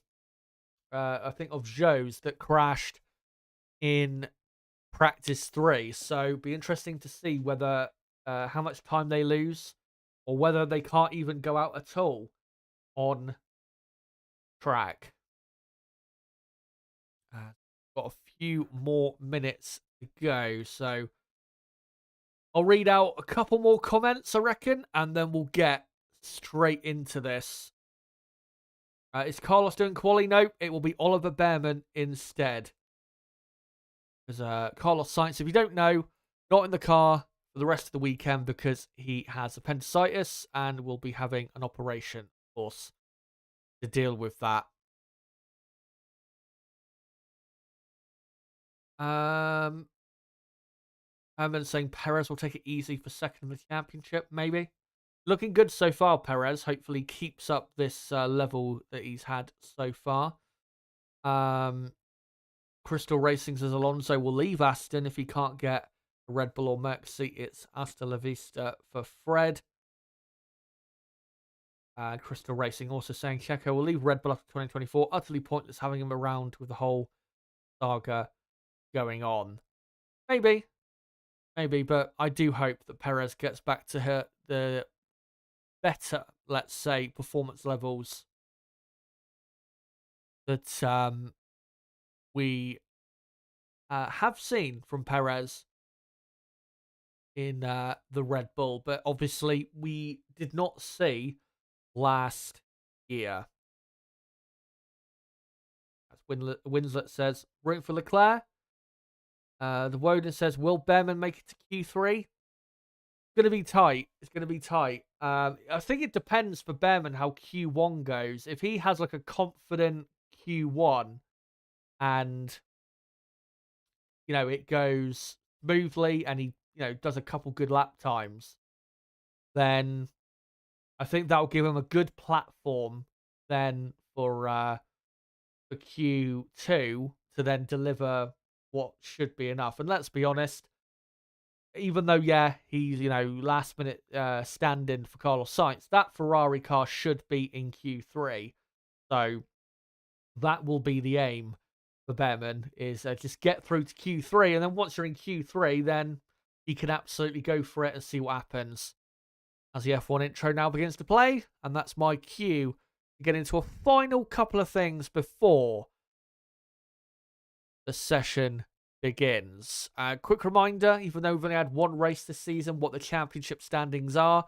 Max Verstappen, 8 points clear at the top from Sergio Perez in second, Carlos Sainz in third. Obviously not racing this weekend. Leclerc in fourth, Russell fifth, Norris in sixth, Hamilton seventh, Piastri eighth, Alonso ninth, and Lance Stroll in P10. And on the constructors' side, Red Bull already 17 points clear of Ferrari, who are 11 points clear of Mercedes in third. McLaren 4 points behind Mercedes in fourth. Aston Martin in fifth, and the rest of the teams on 0 points, with Sauber in sixth, Haas seventh, Racing Bulls eighth, Williams ninth, and Alpine in last position. But let's go on to a couple teams who have had pole here and success here in the past, and get into some stats regarding those teams. Red Bull have taken the last 2 pole positions in Saudi Arabia. Sergio Perez taking those 2 pole positions. Of course, Max was severely hindered last year, and Max has never taken pole in Saudi. Of course, 2021, he was probably going to until he crashed in the final corner. 2022, he was struggling with his pace, even though he did end up going on to win. He did struggle in qualifying, and then obviously last year had his gearbox issue. So can Verstappen take his first pole in Saudi Arabia? We're going to find out. And for Mercedes, remember they've had success here. Last pole in Saudi for Mercedes was in 2021, and of course they won the 2021 Saudi Arabian Grand Prix. Lewis Hamilton, though, has failed to make the top 5 on the grid in Saudi since 2021. 2022, he was in 16th or 17th, something like that. And then last year was back in like 8th, 9th place. So will Lewis Hamilton be able to improve on that? Will he be able to get into the top 5 for the first time this season in qualifying? We will find out. But let me just get a couple things ready. Of course, Q1 will be an 18-minute long session. I'll sync up the timer at the 17-minute mark. And if you are new to the channel, so of course, you can see where the dotted line is. For Q1, the bottom 5 cars will go out at the end of Q1 for whoever's in those positions. And I've got that highlighted in red to better indicate, obviously, the drop zone.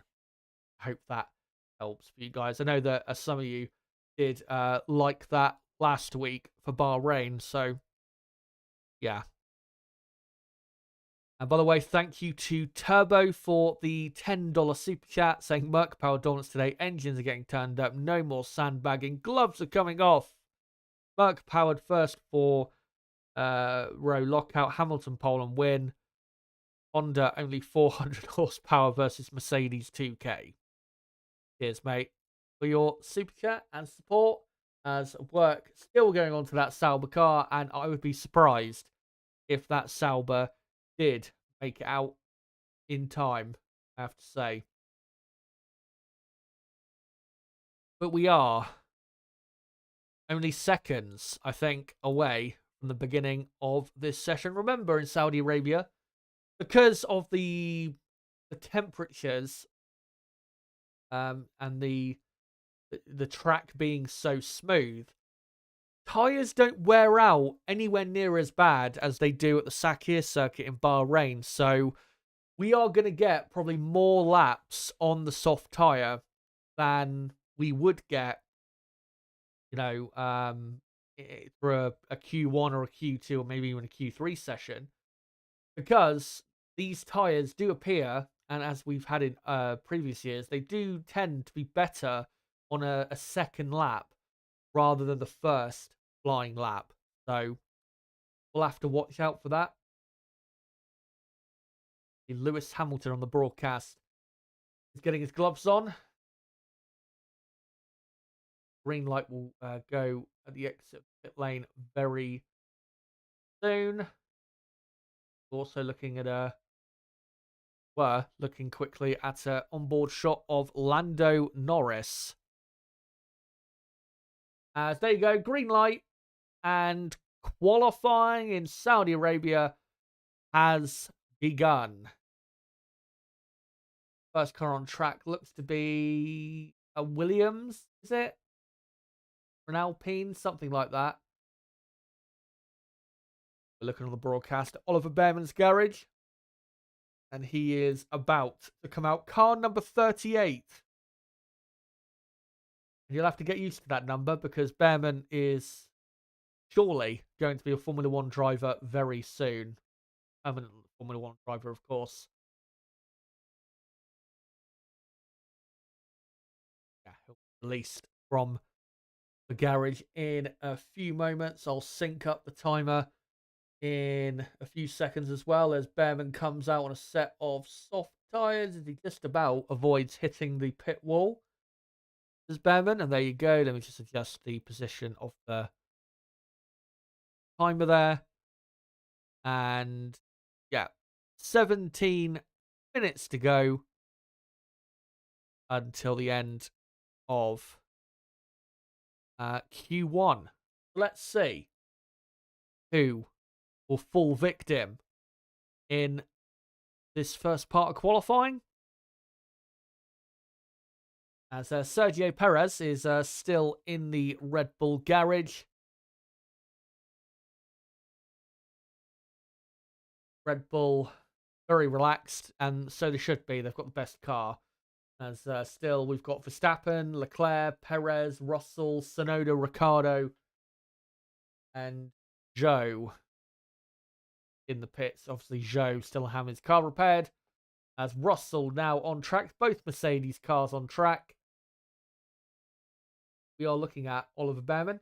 I saw a lap of his in practice 3 towards the end. Was it towards the end? Actually, no, it was like 10 minutes in to practice 3. And he looked very much at home in that car. And his lap time was pretty decent as well compared to his teammate the weekend, Charles Leclerc. Still work furiously going on to the Sauber as they lower it.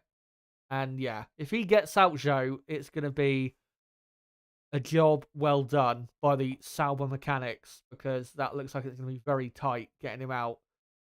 As Lando Norris exits the final corner and Lando starts his first qualifying attempt.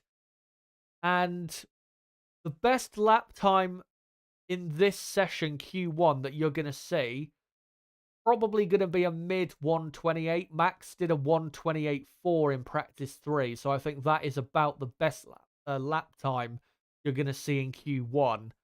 So for the front runners, anywhere between a 128.4 and a, I don't know, 28.8, 28.9 is going to be good enough, I would say, to get through to Q2. Lando doesn't have the greatest first sector.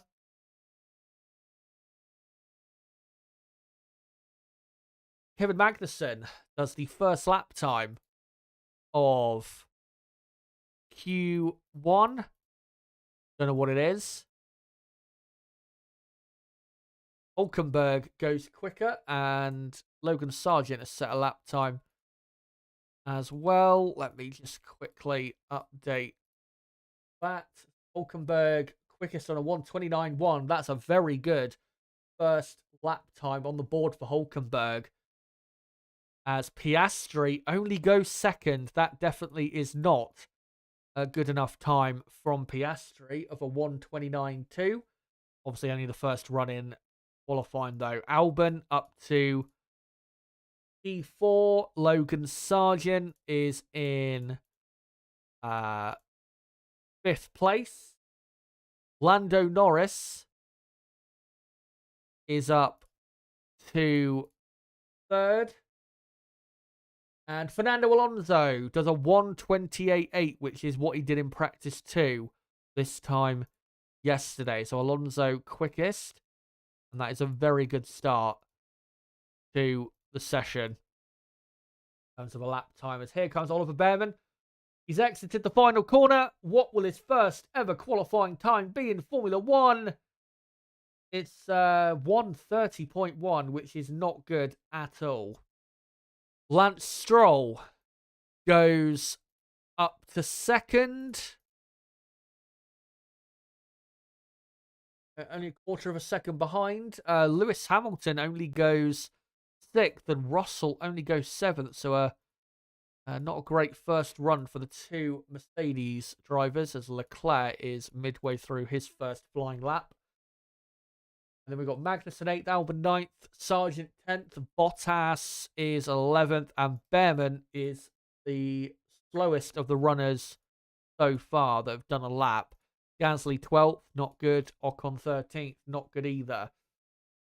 As Leclerc is just motoring down to the final corner.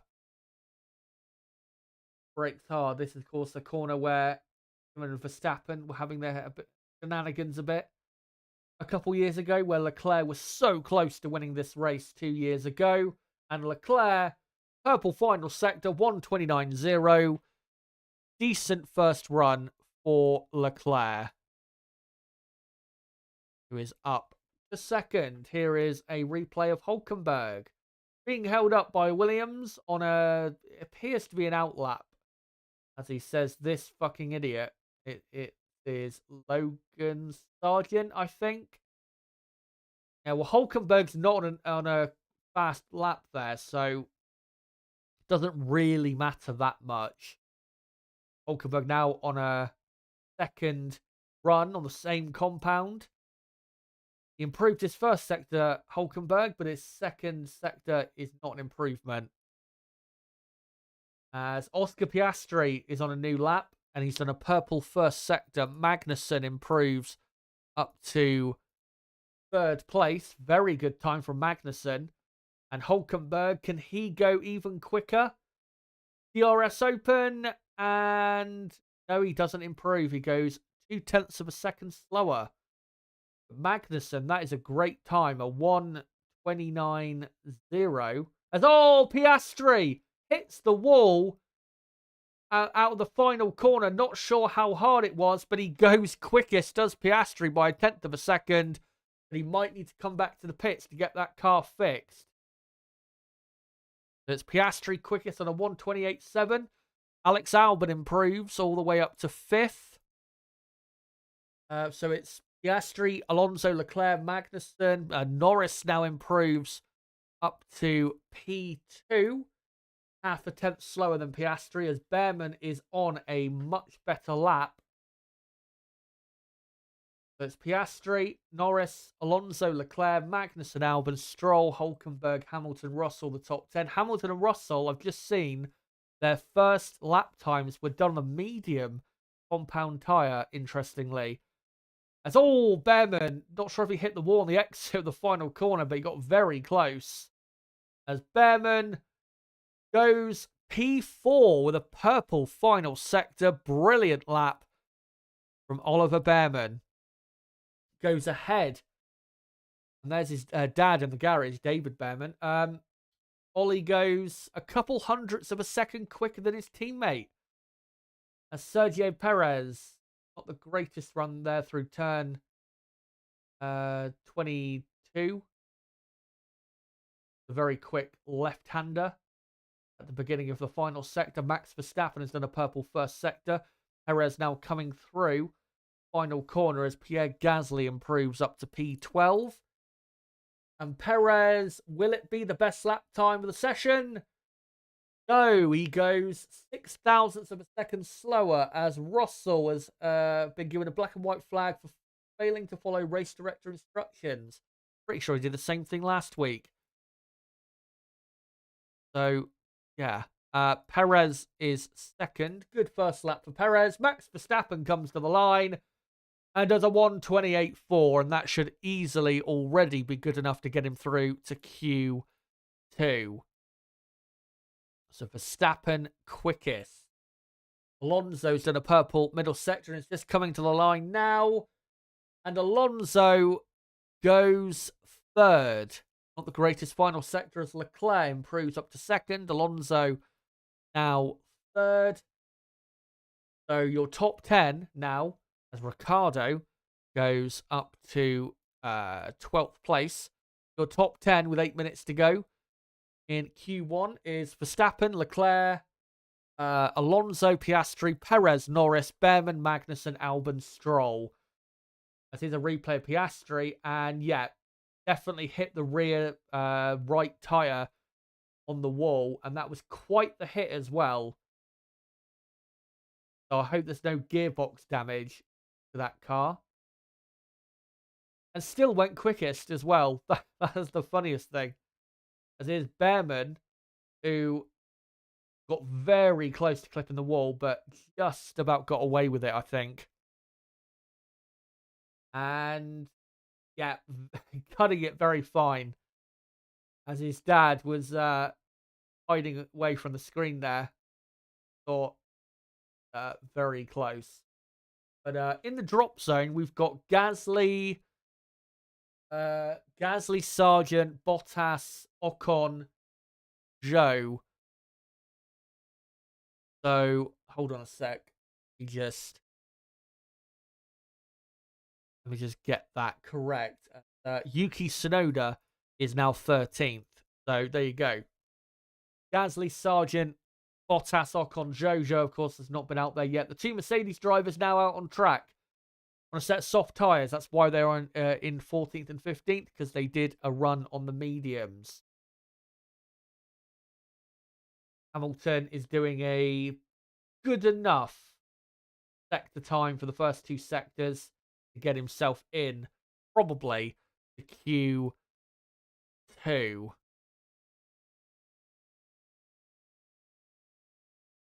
As Hamilton comes down. Final corner. Good exit by the looks of it. And to the line, only goes 8th. Will probably need another run in Q1 to make himself safe. Because he's not a million miles ahead of the drop zone. As here comes George Russell. Very good exit from the final corner. Russell having a great weekend. Does he go quicker than his teammate? Yes, he does by 0.3 of a second, is it? No, 1/4 of a second. Quicker, and goes up to 4th place. So Russell 4th, Hamilton 9th. It's been that kind of weekend, Lewis Hamilton, as Zhou is in the car and they're still doing some work to the brake suspension area of Sauber. So looks like Zhou is going to go out there for like maybe one run, maybe two at most, try and get himself into Q2. But his teammate is in 18th, so chances are Zhou will get knocked out in Q1, given that he's just not had the time out there. Looking there at, I think, Hülkenberg. Briefly, as we enter the final few minutes of Q1, Gasly, Sargent, Bottas, Ocon, Zhou in the drop zone. Will they remain in the drop zone? We're about to find out in these next few minutes. Racing Bulls don't look very comfortable in 14th and 15th. Haas, a bit less comfortable now. Alex Albon probably needs to improve a bit to make himself sure. As Nico Hülkenberg comes down to turn 1 and runs a bit wide. But overall gets through the first chicane fine, but he ran a slight bit wide. He didn't have the greatest first chicane. Comes through the first sector now. Passes a slow Williams. And looked comfortable on the exit of the turn 12, I think that was. And Hülkenberg improves his first sector. Valtteri Bottas has improved his first sector, but it is still slower than the first sector of Tsunoda that he needs to beat. Hülkenberg leading pretty smooth on this lap. Remember, Hülkenberg did qualify, I think, inside the top 10. Started inside the top 10, rather, at this race last year. And raced here in 2022 as well for Aston Martin, as he ran a bit wide on the exit of turn 22, I think it was. That going to cost him probably a couple tenths of a second If this is his best final run, Hulkenberg's in a bit of trouble. As Leclerc goes quickest for Ferrari, a 1:28.3. That's definitely enough to get him through Q2 as Hulkenberg goes 10th, but I'm not sure that is going to be good enough for Hulkenberg. Valtteri Bottas improves, but only up to 14th. That definitely will not be enough. Those two will probably have to go for another run, as here is a replay, and yeah, just ran a bit too wide, and that will then affect his entire run to the final corner, because it's flat out after that all the way down to that final corner. As we're now looking at Logan Sargeant, got to get through to Q2, given that his teammate is comfortably in at the minute, as he looked a bit squirmish there on the exit of turn 12, and he's not improved his first sector, which is not good.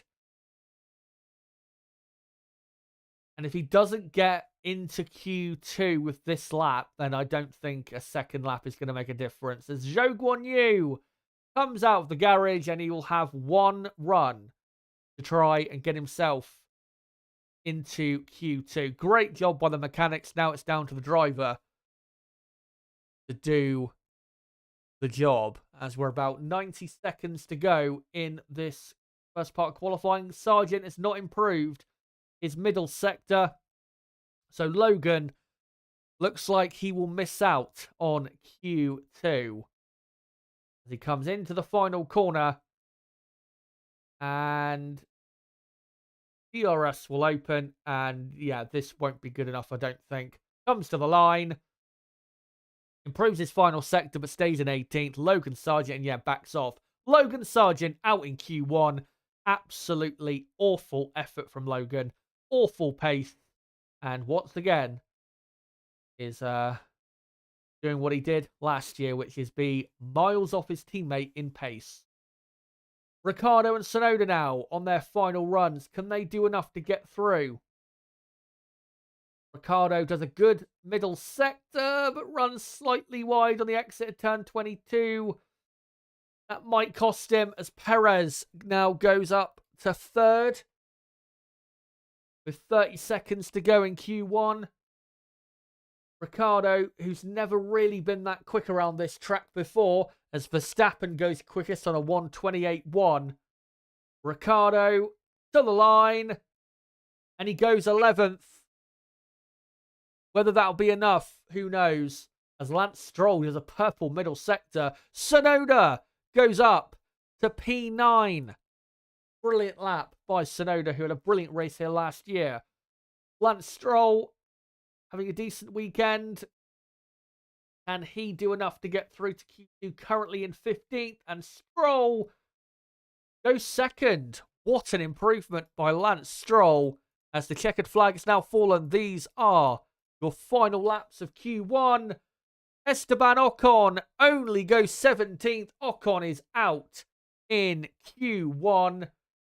Valtteri Bottas is on a second run, is he? No, he's not even trying to improve anymore. He's backed off. And I can't see if Pierre Gasly is on another run. No, Gasly has met the checkered flag.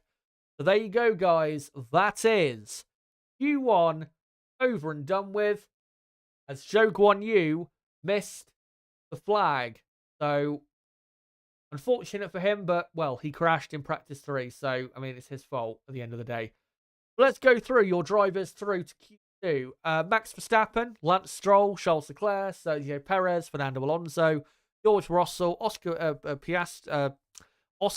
Piastri, if I can speak English, Lando Norris, Oliver Behrman, great session from him, Yuki Tsunoda, Lewis Hamilton, Nico Hulkenberg, Daniel Ricciardo, Kevin Magnussen, and Alexander Albon. And knocked out guys in Q1, the second race in a row, Valtteri Bottas, the two Alpines of Esteban Ocon and Pierre Gasly, Logan Sargeant yet again, and Zhou Guanyu.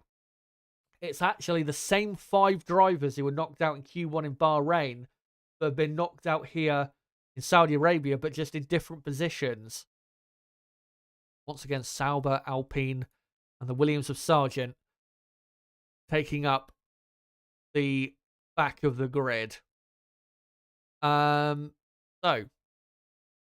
that is Q1 done with, and we now prepare ourselves for Q2, which is going to be very interesting, because we might get an odd surprise. And Q2, of course, will be a 14-minute long session. Not 14 minutes, sorry, 15-minute long session, but I'll sync up the timer at the 14-minute mark. But let me just see what you guys have to say. By the way, if you just joined the stream, make sure to vote in the poll at the top of the chat. Who do you think will take pole position here in Saudi Arabia? And if you haven't already, smash the like button. And thank you very much, by the way, for over 100 likes on the stream. Very much appreciative.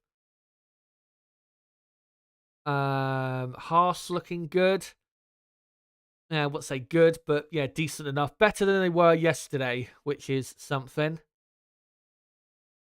Gasly and Ocon must be pissed, says Herman. Yeah, you'd have to be. I mean, Esteban Ocon, a year ago at this race, lined up 6th on the grid. And I think Alpine were 8th and 9th in the race.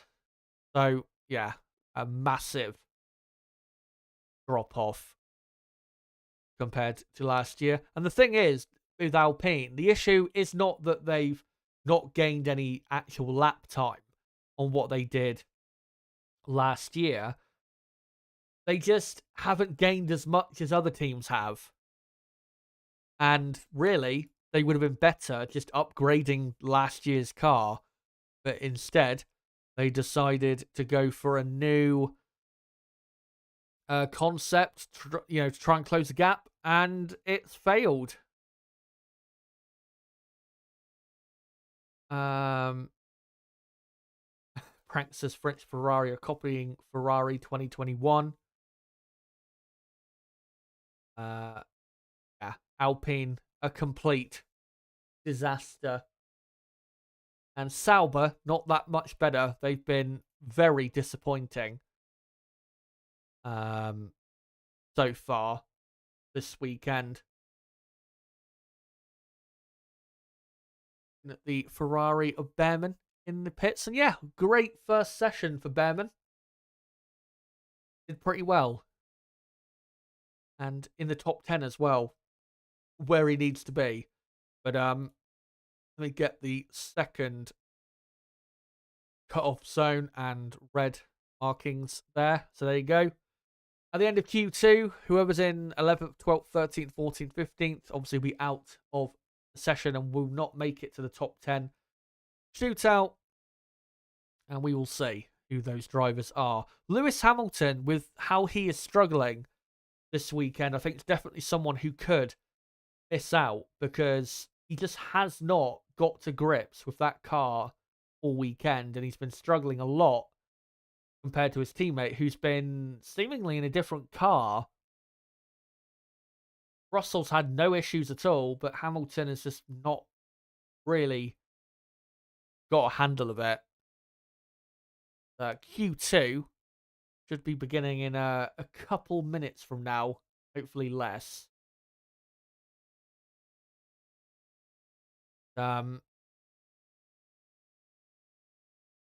Crystal Racing says, Sauber, you mean the green Swiss WWE team?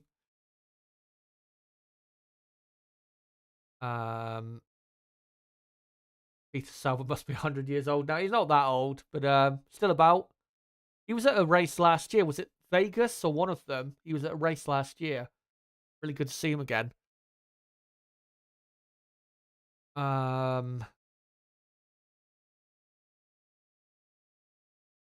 Crystal Racing saying Alpine have an overweight car due to failing a crash test. I'm not sure if that is true. I'm not saying you're lying, but I just haven't checked why they have an overweight car. But I mean, I think Nib said it last week, and it summed it up really well, that you could tell with the amount of black carbon on the car when they revealed their car about a month ago that this car was going to be slow, because having to try and save weight that much is quite disgusting, to be honest. I've got a load of cars now waiting in the pit lane, queued up, waiting for the session to get underway, and the two Ferraris now in that queue.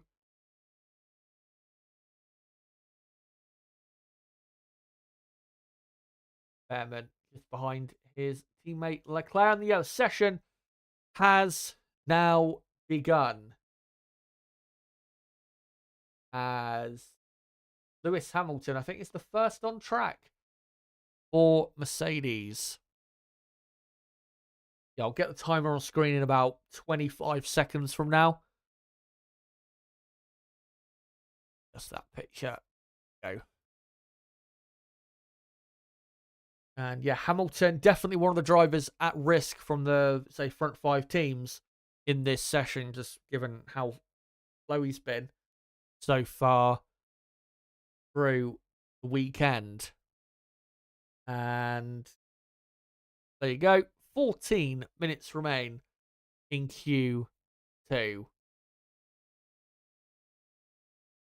As we look at Charles Leclerc, now entering the first sector on his outlap.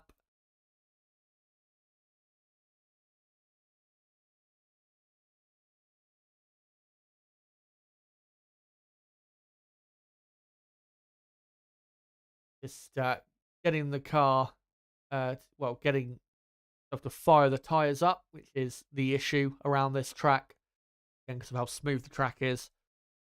It isn't a track where you can easily fire the tyres up. As we are now looking through pretty much the eyes of Lewis Hamilton as he enters the final corner. Comes through it now to start his first attempt in Q2. The best lap time in Q1 was a 1:28.1 by, and this is actually Russell, not Hamilton. It was a 1:28.1 by Max Verstappen. To get through to, if you're a front running team, to get through to Q3, you're probably going to have to do like a 1:28.0, 28.1, even maybe a 1:27 if you want to get through to Q3. As Russell had a bit of a oversteer moment through the final part of that first sector, and not the greatest first sector for him. Yeah, this is going to be a really close session between the midfield and the front runners.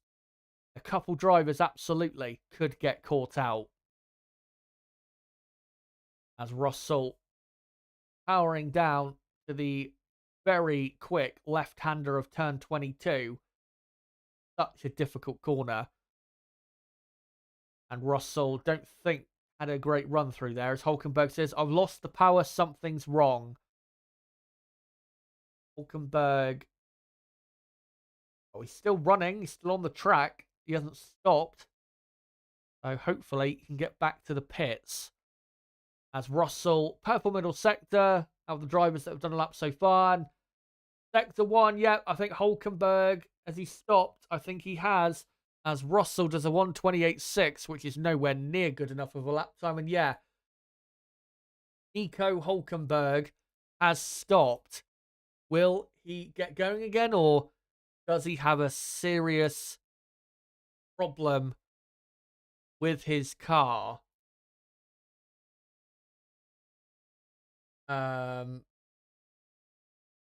Red flag. Red flag. So let me get rid of that timer.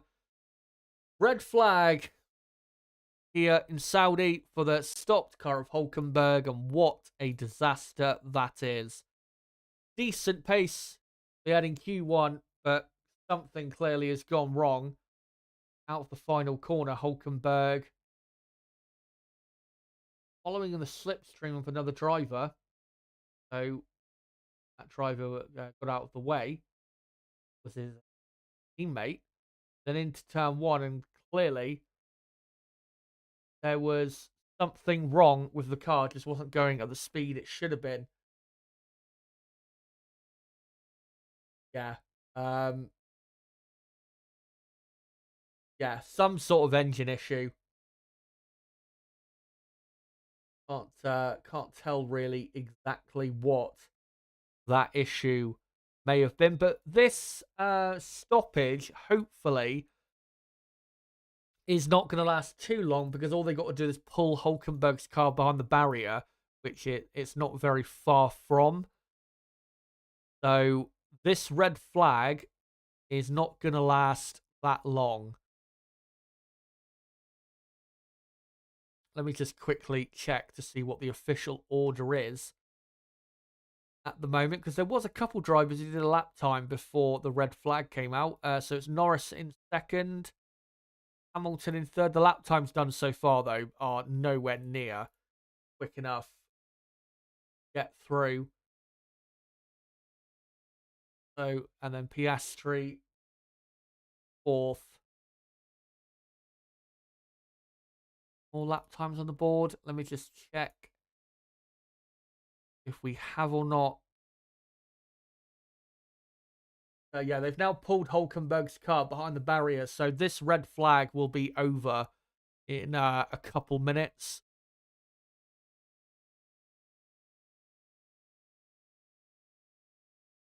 Magnussen, the only other driver that's done a lap so far, as all of the cars, not all of the cars, almost all of the cars back in the pits. And we now wait until the red flag ends, and it looks like it has ended. And they'll just let us know in a minute when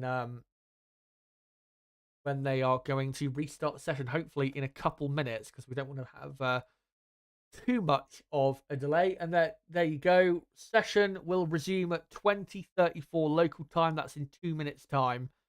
2 more minutes and we'll be back underway. Bristol Racing letting Haas having a catastrophe. Indeed. A couple of people saying Hulkenberg deserves better, and he does. He does deserve better. Last season, in qualifying, he was incredible. So many great performances, but the team, with the car they provided him for the race, let him down so much. So, yeah, it's been a bit of a weird, let's say, relationship as Oliver Behrman comes out of the Ferrari garage, not to come out on track yet because the green light has not gone. But yeah, Hulkenberg, he's worked at Haas, but he hasn't had a lot of success in terms of like race results and points finishes, purely because of the team and their own failings. So yeah.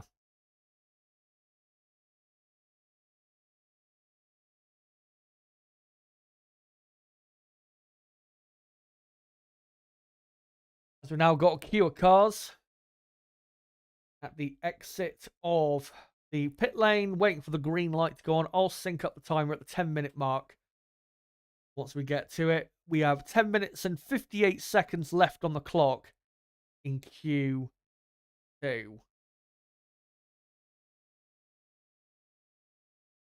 Just another few seconds and then we'll be underway. And only really 4 proper lap times on the board so far. Magnussen did a lap time, but it's 35 seconds off the pace.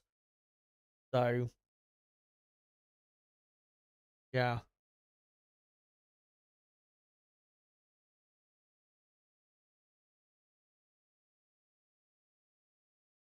I'll let you know. There you go. Green light has gone, and it is back underway in qualifying. We're looking at Lewis Hamilton, who is exiting now the first chicane. Behrman, the first in the pack. He'll be the first to do a new lap. Also got the Team Mercedes on track, and well, almost everyone else on track except for Hulkenberg's obviously out of the session. Albon still in the pits, and the two McLarens are still in the pits as well. Two McLarens, though, do have a time on the board, even though that lap time is, I don't think, good enough to get them into Q3. And there you go. 10 minutes remain in Q2.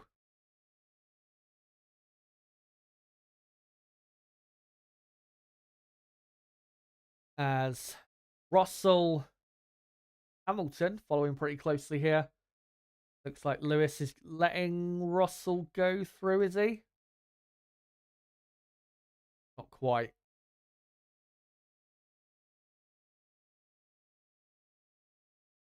But like I said, I think if you're a front runner and you want to get through to Q3, a low, very low 128 at worst is what you need to be doing. If you're doing a mid 128 like Russell has done, I don't think that's going to be enough to get through. As here is Oliver Behrman, who starts his first run in Q2. Can he get through to Q3 and complete a brilliant effort from him? As a bit of oversteer on the exit, the first chicane won't help. As he locks up going into turn 5 and still keeps it on track, kind of, but he really has blown this lap and is now backed off. Really big lockup, just went way too deep into turn 5, which is a very fast left-hander. And he will have to cool those tyres down and calm himself down and go for it again as Max Verstappen started his first run in Q2. And the best time, by the way, we should be seeing in Q2 is probably going to be, I don't know, 127.5, 27.6. I know earlier that I may have said that I think pole position will be a mid 127. I'm not sure if I said that, but before the session I thought that would be. But with Max doing a 128.1 in Q1, I think pole is going to be a bit quicker than that. Probably a low 127 will be the pole position time. As Sergio Perez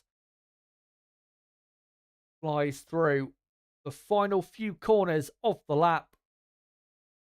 Daniel Ricciardo doing a lap at the minute, which is not very good, I have to say, in terms of the lap time. As Max Verstappen currently on a lap that would put him up to P1.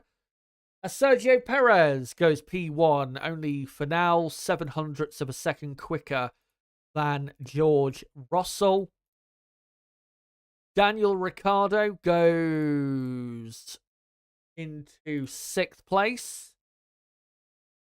Max Verstappen comes to the line and does a 128.0, which is, yeah, definitely good enough to get him into Q3.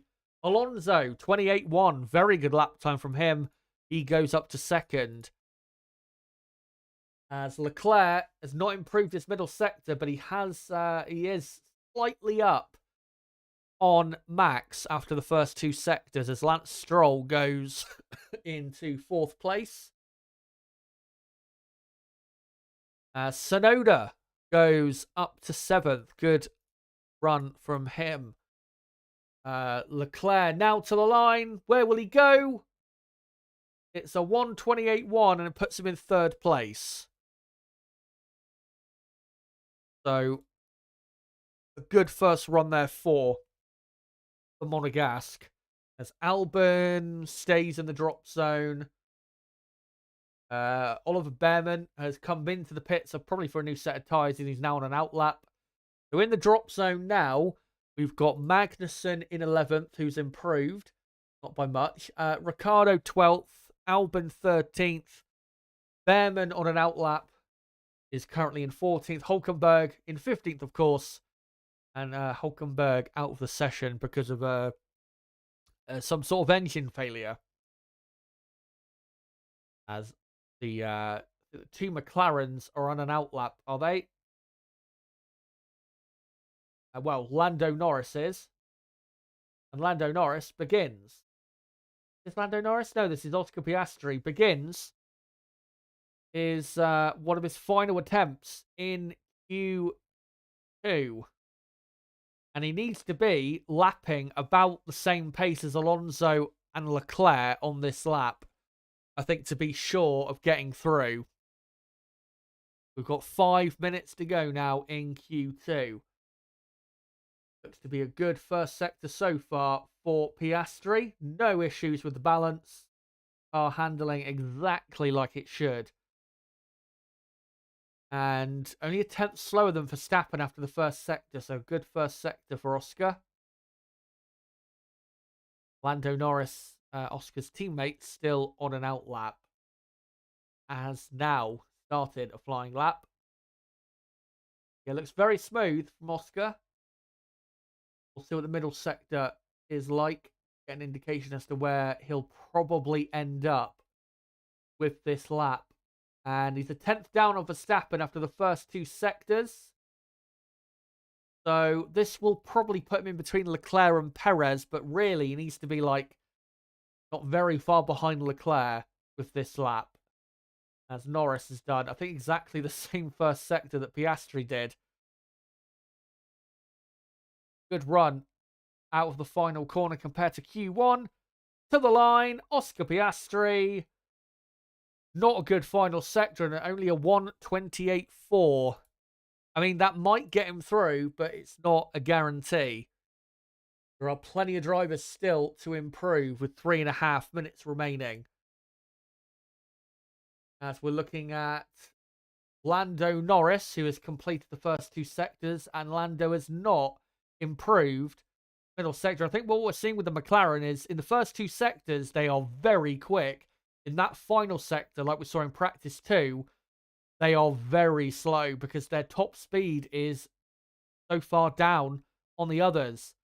That's why Piastri lost 3 tenths alone in the final sector. Lando, pretty much the same. But Lando does go slightly quicker than his teammate, as Oliver Behrman only goes 11th. And if that is his final lapping Q2, then, well, he's out. But he might go for one final run. Yeah, is Behrman at turn 22. And I'm guessing made another mistake. Yeah, just ran a slight bit too wide. And that would have cost him probably 2 tenths at most, given how it affects all, the run down to that final corner. His car very briefly skipped up in the air. So if he can just improve on that final, not the final corner, on that corner, which he has struggled with all day, then he got a chance, definitely, of getting through. As here is Alex Albon on what will be his final run in Q2. Can Williams get into the top 10 in Saudi Arabia? Probably not.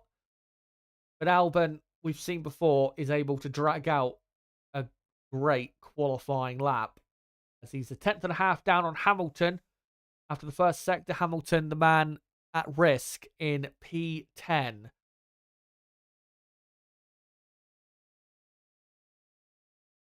Albon looking good through that little chicane of turn 16, 17. So many bloody corners at this track. Thankfully, the new circuit they're going to have, there's going to be less.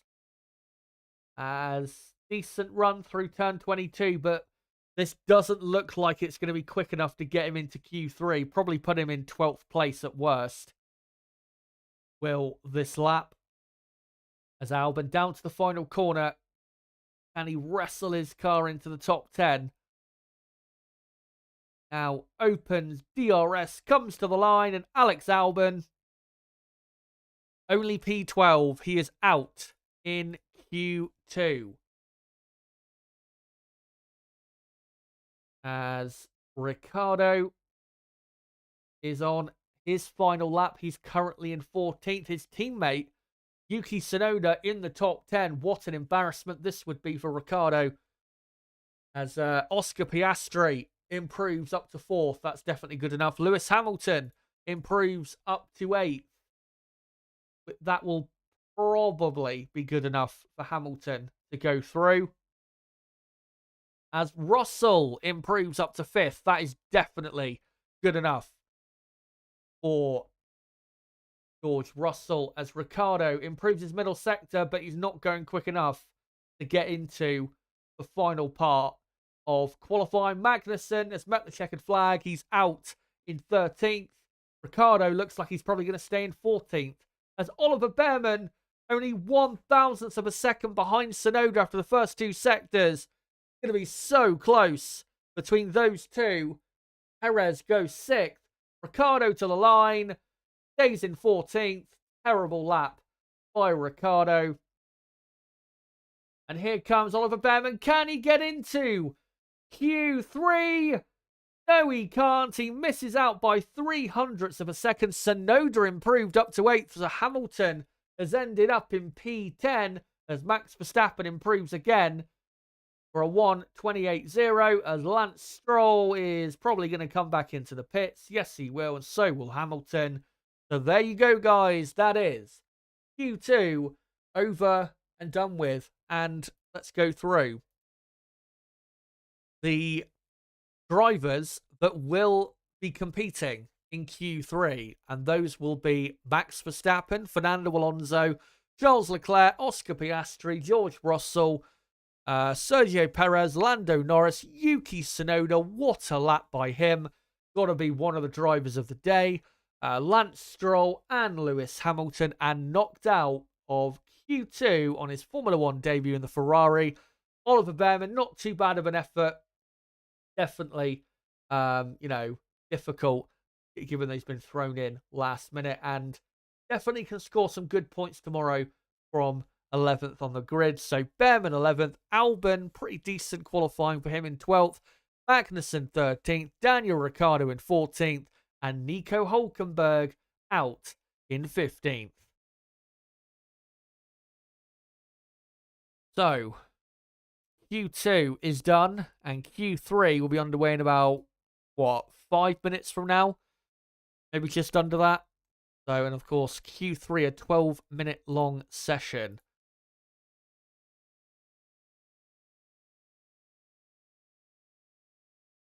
So, and I can see we've almost got 400 people watching. Thank you to all of you that are tuning in. But, what I'll do is I'll give you guys about 2 more minutes to get your vote in that poll as to who you think will take pole position here in Saudi Arabia. Will it be Verstappen? Will it be Perez? Will it be Leclerc, Alonso?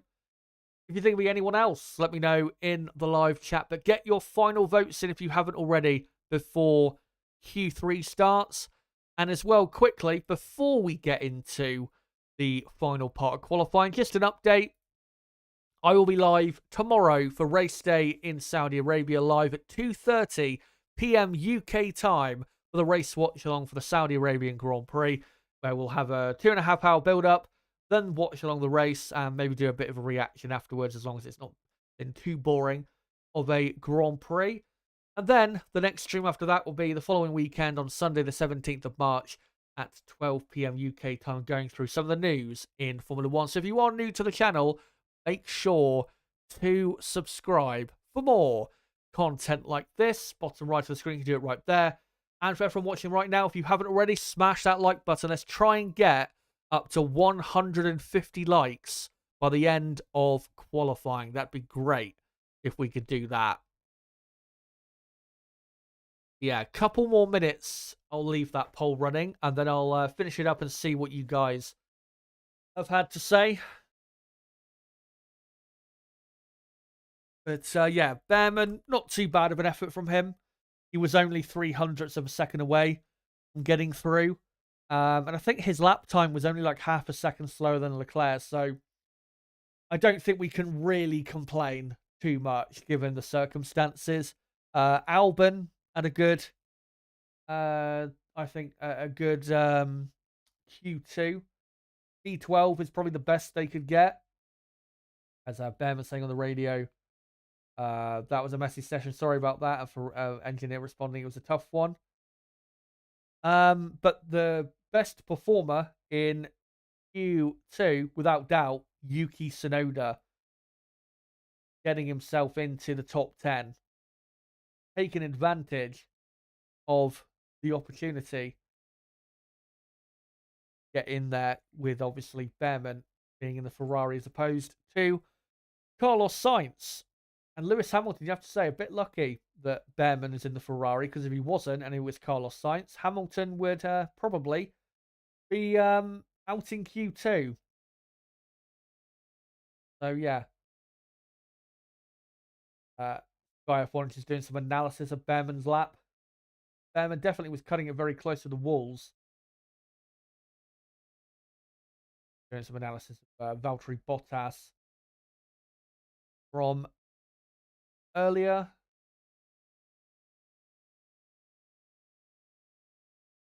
Analysing the possible blocking situation by the looks of it.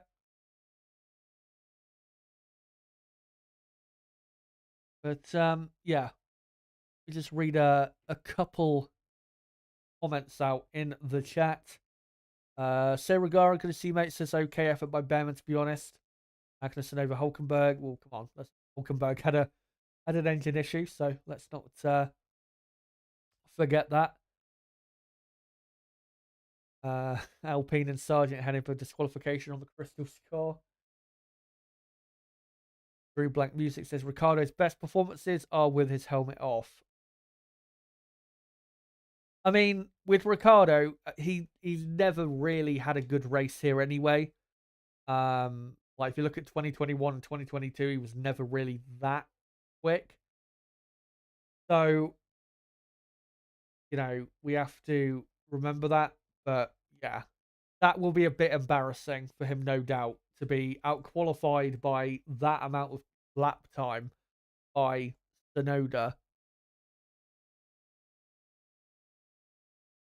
And Crack Gravel saying Yuki dominates Rick again. So clearly, some people in the chat very happy with that, and good to see that Tsunoda is, you know, performing similarly to the level he was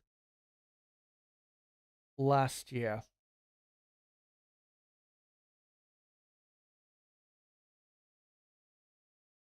Yanni says all the drama in the Red Bull camp makes Max's performance even better. He's a machine.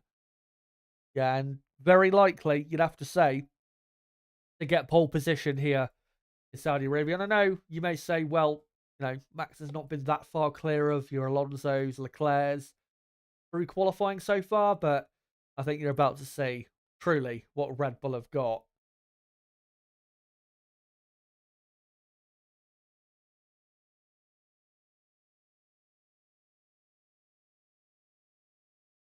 As the green light will has gone. So Q3, guys, has begun. I'll get the timer synced up at the 11-minute mark when I can, when they start showing the timer.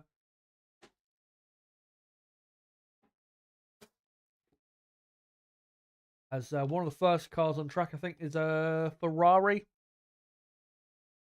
Ferrari? Yeah, it is.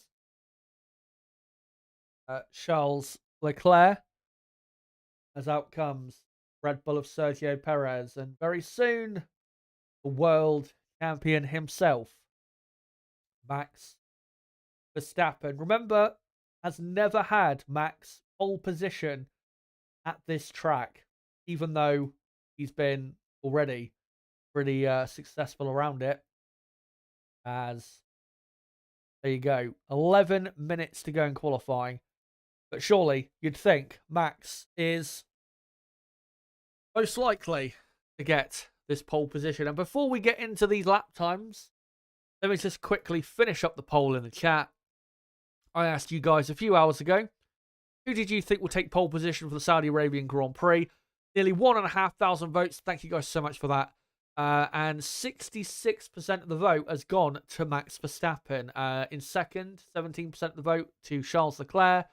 Alonso then in third on 8% and Perez in fourth on 7%. And I agree with you guys. I think Verstappen will get pole. But just never know sometimes in Formula One. And this man on the broadcast, Charles Leclerc, and on our screen as well, definitely capable of taking pole as he's going for another warm-up lap, is Leclerc. Unless he's got a problem with his car. No, he's going for another warm-up lap. Clearly not happy with the tyres at this point. And yeah, I think, well, given that they weren't going that quick in Q2, I think I've revised my pole position lap time. It should be probably a 1:27.4, 1:27.5, something like that. And I think the Red Bull will be the ones doing that. As Hamilton and Russell on their laps. Russell has done, or did do a purple first sector that's already been beaten by someone else. As we're looking at, I think Lewis Hamilton here, as Oscar Piastri was the one who did the purple first sector, so McLaren's still very competitive in that first sector. Russell looks like he's going a bit quicker than Hamilton so far on their first runs in Q3. Piastri does not do as good of a middle sector. Russell, but still looking quick. Piastri as Hamilton comes to the line and does a 1:28.8, which is very slow. And that will not be good enough whatsoever, as Russell immediately goes half a second quicker on a 1:28.3. Piastri just about goes second or so on a 1:28.3. Norris now goes third on a 1:28.6. Those lap times definitely not going to be threatening the front row of the grid, as we're now looking at Sergio Perez, who's about to complete his lap. Tsunoda goes up to P5. Max Verstappen is in a purple first and second sector. Perez does a 1:27.8. which I'm pretty sure for now is a lap record. Alonso comes to the line. Goes nearly 2/10 slower on a 1:27.9. Goes second for now. Pretty good lap so far. Here comes, though, Max Verstappen. And oh my goodness. A 1:27.472. Good night to the rest of the grid, as pole position has been accomplished. No one is going quicker than that. No chance. As Lance Stroll goes up to 7th. Charles Leclerc, 5.5 tenths down on Max after the first two sectors. So yeah, Leclerc probably going to go 4th with this lap. Might go 3rd if he has a great final sector. We'll see. As Leclerc, into the final corner he comes. And oh, oversteer. That's not going to help. And this is probably, yeah, going to put him in 4th place. As he comes to the line, Charles Leclerc, P4 and exactly 0.8 of a second slower than Max Verstappen. Yeah. The fight for pole, as far as I'm concerned, is over. And as Frank Triggs says, new lap record of 1:27.472. And that, possible, I think, for anyone else to beat. As Fernando saying, oh, that was a good lap, let's try again. Got to say, though, for Alonso, they've got an Aston Martin, they've got to be very happy right now. They're only 0.2 of a second away from the front row of the grid. And 3rd currently are Alonso and Aston Martin. And if they were to start there, they would be incredibly happy with that. Even if their race pace isn't looking too great. Alonso's teammate Lance Stroll in 8th. And Stroll, 0.8 of a second slower than his teammate. Exactly 0.8 of a second slower than his teammate. That is a shocking effort. Stroll.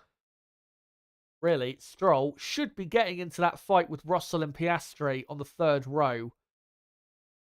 So definitely improvement can come from Lance Stroll. And definitely improvement can come from Lewis Hamilton, because his lap was an absolute shocker. 1:28.6, I think it was. Or 28.7, something like that. Leclerc saying, yeah, I don't know, just feels very weird on new tyres. Very difficult to drive. There's Leclerc on the radio. So not liking the feel of new tyres on his car, which might explain why he's nearly 0.3 of a second slower than Fernando Alonso, who has been cooking all weekend, has Fernando. Was quickest in practice too this time yesterday, and delivering superbly, Fernando. Crowd now wait with anticipation for the final run of qualifying from all the drivers. Like I said, the fight for pole is done. Be interesting to see, though, if Alonso can get on the front row. I don't think he will, but it'd be interesting to see anyway. Leclerc, you'd feel, has more to improve.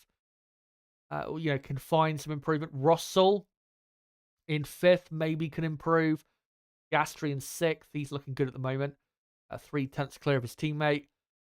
Stroll should improve. Hamilton should improve. Tsunoda, I mean, he probably could improve, but whether he is bothered about him improving is another story. P10 on the grid for Tsunoda is good enough.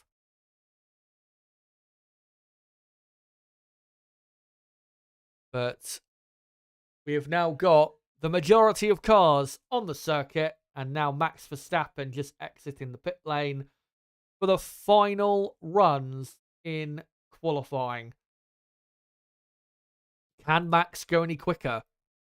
I thought, as I said a few minutes ago, I thought a 27.4 would be the best lap time you could do in qualifying. Maybe Max can go even quicker. If he does a 1:26, then that would just be bullying. We're looking at not Piastri, Lando Norris, who in P7, not the greatest weekend. Now we're looking at Piastri. 2 more weeks until his home race in Melbourne, and I'm sure there's going to be a bumper crowd to welcome home the new Australian superstar, as everyone is now on an outlap.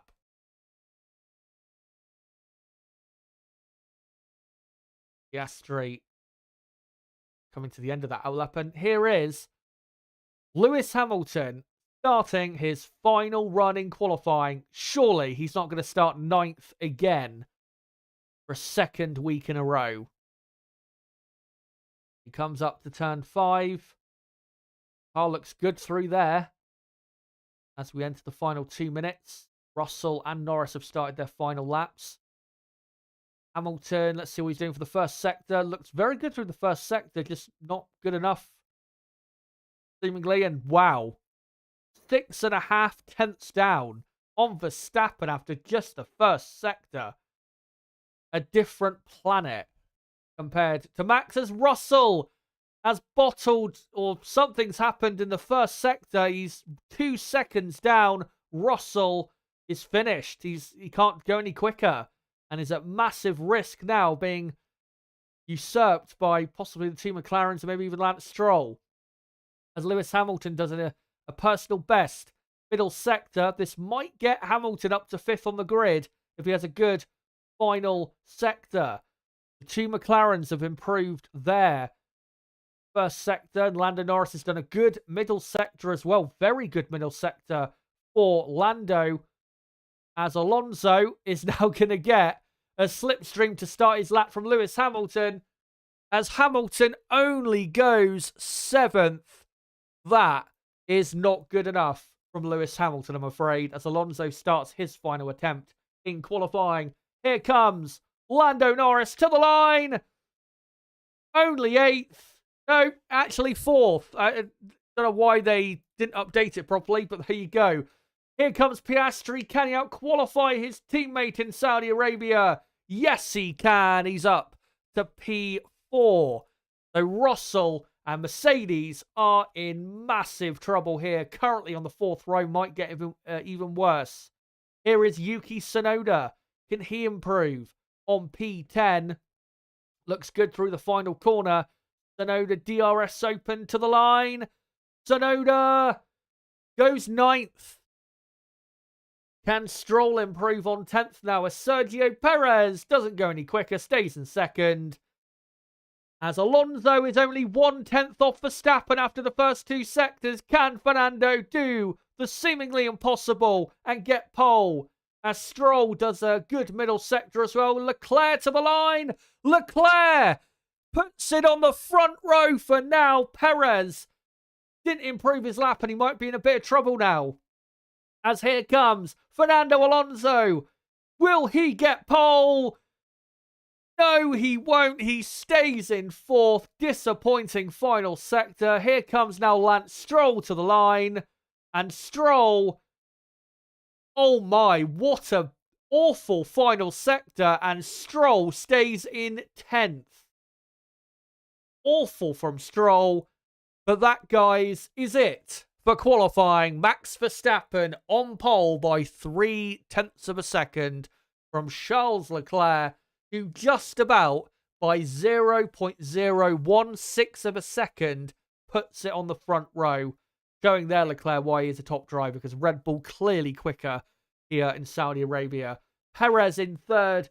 Fernando Alonso, not the greatest final sector. Here we disappointed with 4th, but still a good qualifying for him. Piastri 5th. Norris 6th. McLaren have outdone Mercedes. What a qualifying for McLaren. They will be very happy with that. They were not expecting that after yesterday. What a disaster, though, for Mercedes. 7th and 8th. Russell 7th. Hamilton 8th. And then you've got Tsunoda 9th. What a performance from him. Lance Stroll, absolute shit performance from him. 10th on the grid and nearly 0.8 of a second slower than his teammate. Bottled the final sector and proved exactly what he is. And then the other drivers who were knocked out in Q2. Oliver Behrman in the Ferrari, 11th. Albon, 12th. Magnussen, 13th. Ricciardo, 14th. Hulkenberg, 15th. And then Bottas, 16th. Ocon, 17th. Gasly, 18th. Sargent, 19th. And Zhou Guanyu will line up at the very back of the grid for tomorrow's Grand Prix. There you go. That's qualifying done. Before I head off in 10-15 minutes time, let me just get your opinion on who is driver of the day for Saudi Arabian Grand Prix. Let me just quickly set this poll up. Who is your driver of the day for qualifying in Saudi Arabia? And the options for driver of the day will be Max Verstappen, Charles Leclerc, Fernando Alonso, and Yuki Tsunoda. I think driver of the day, I think I'm going to give it to Max Verstappen. And the reason is because he just delivered such a good pole position lap. But definitely worthy shout-outs for Leclerc getting on the front row. Alonso, obviously 4th on the grid, even though Aston Martin, it turned out they were pretty quick. Tsunoda as well. Very good effort, 9th on the grid. Might end up with a point tomorrow. The Japanese star. Yeah, let me know who your driver of the day for qualifying is. And, yeah, we'll get into some of your comments post-qualifying before we head off here.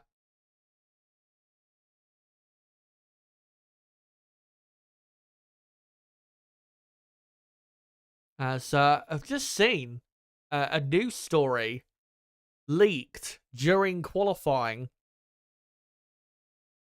where... Hold on, let me just read this.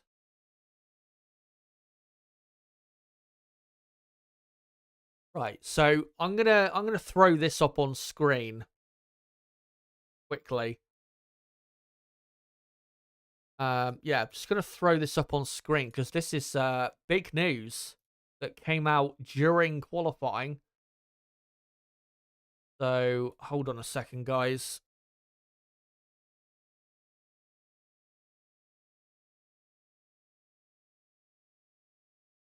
Helmut Marko is revealed to ORF, that's the Austrian company that broadcasts Formula One in Austria. He's revealed to them that he may be suspended by Red Bull. Speaking to the Austrian broadcaster, he responded to the rumour that he could be suspended by Red Bull and will not be present at the Australian Grand Prix by saying, quote, "How shall I put it? It is difficult to explain, but in the end, I decide what I will do." When asked about the possibility he'll be suspended, he responded by saying, quote, "That theoretical possibility exists. Whether that is his own choice is still a decision by Red Bull." Marko does not want to answer. He said, quote, "It is such a complex issue, and again, we want peace in the team and we want to see it. This World Championship will be difficult enough with 24 races, and we have to concentrate on that." Marko is also asked about the position of Verstappen, who's also often linked to Marko's future. For instance, there's even said to be a clause about Max leaving if Marko leaves. And he said, quote, "Max is definitely the strongest asset. There are no fast drivers at the moment. Losing him, that would be a huge loss. Also for the mechanics and engineers who all strive to work for Max." So that is a bombshell. Helmut Marko, I don't know where these rumours have come from all of a sudden that he's about to be suspended, but there you go. That's, you know, what... I'm just trying to think, what would he be suspended for? What has he done? Unless it's relating back to the Sergio Perez comments, which he should have been suspended at very least for what he said about Perez. But that was back in, when was it, September? So I don't get why it can't be in relation to that, because it was so long ago. It has to be to do with this Horner thing.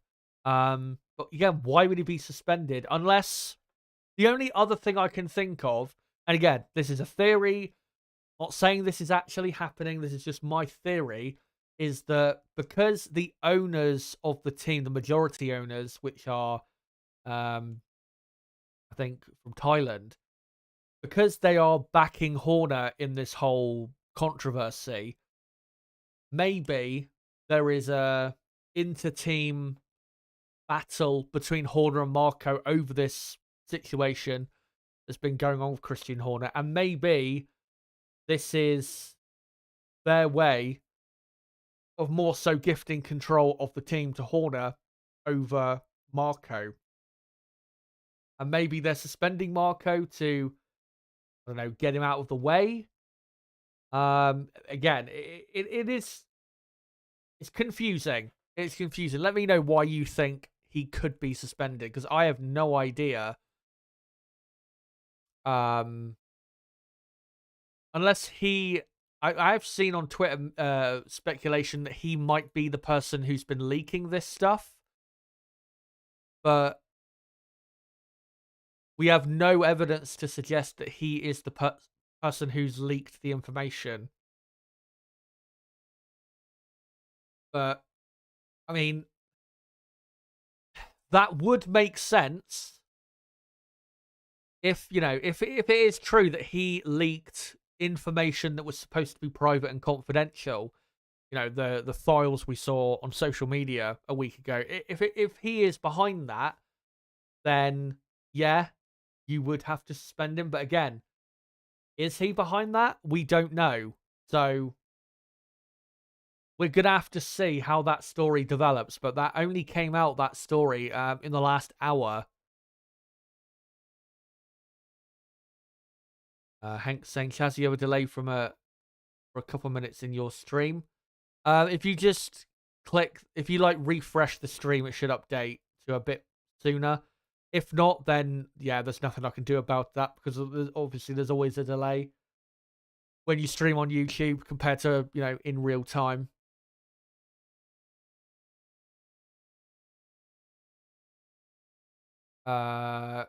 Cruiser supports us. Joe Award, who's a very good and been around quite a long time F1 journalist. Joe Swartz said it has to be someone high up to know all those email addresses. Maybe, yeah. Again, maybe it could be him, but it's come out of the blue so quickly that yeah, it's a surprise.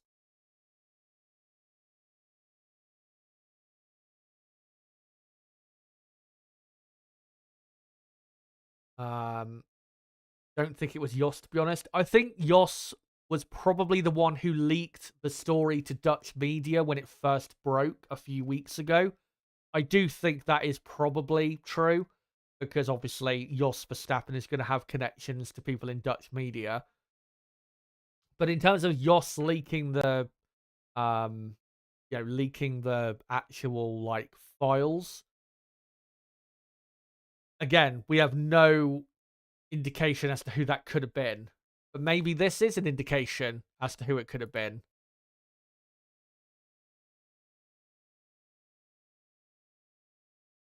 Um and this might actually, as a couple people saying, well, Crystal Racing saying, yeah, she was responsible for the WhatsApp leak. Again, we don't know if that is 100% true, but this might actually connect the dots.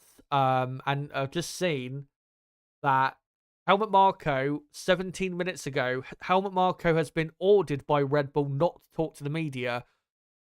Openly talking to media could be seen as undermining authority. And that's via Eric Van Heren, who works for the Telegraph, which is I think a very popular Dutch media outlet. So things are happening despite this qualifying session going on. But Rat Girl was saying, does Marco know how to use email? Surely he does. But yeah, with the accuser being suspended and Helmut Marko being suspended, or well, not being suspended, but sounds like he's about to be suspended. That might actually connect the dots for us as to who leaked those WhatsApp messages and the photos, and there was a couple videos, wasn't there, as well. That might connect it for us. Maybe it was, maybe the accuser went to Helmut Marko about it, or maybe Helmut tried to help the accuser. Who knows? Again, I'm theorizing. I'm not, I'm not saying that this is actually what happened, but that might actually connect the dots in this story.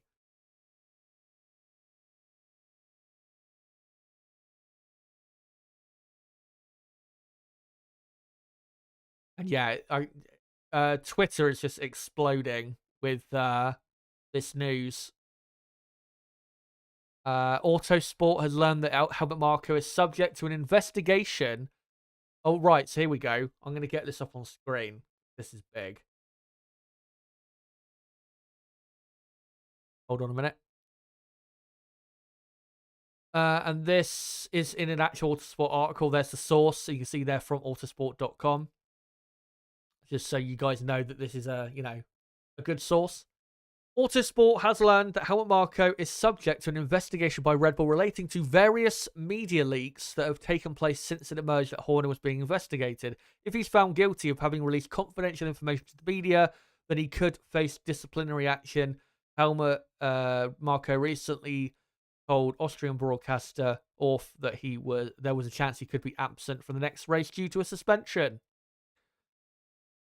There you go.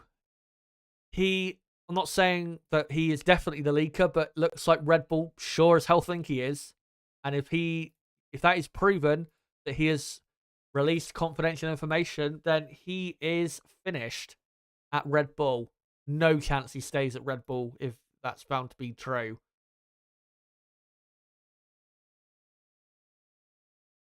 But wow, bit of shit timing given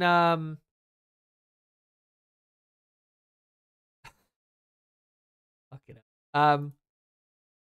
Yeah, really shit timing given that, this happened all during qualifying.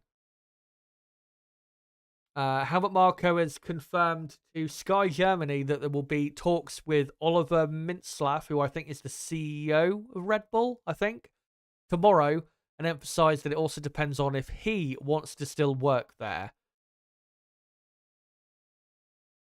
So, yeah.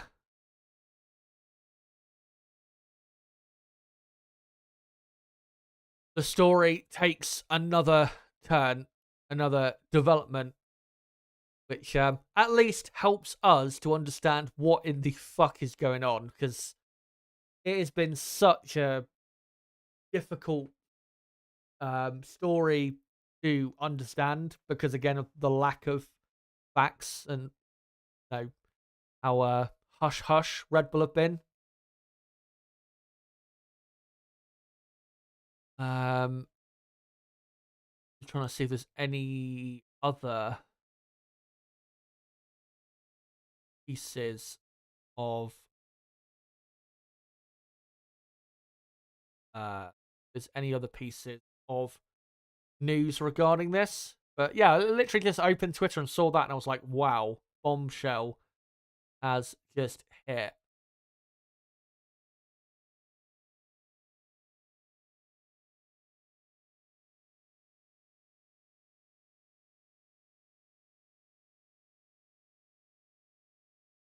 So, right, let's get into some of your comments before I head off.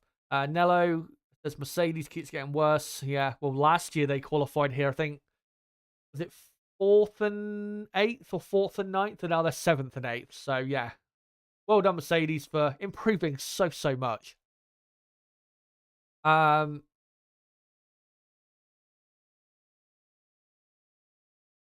Silverback says, lol, the Red Bull lies will come out very soon.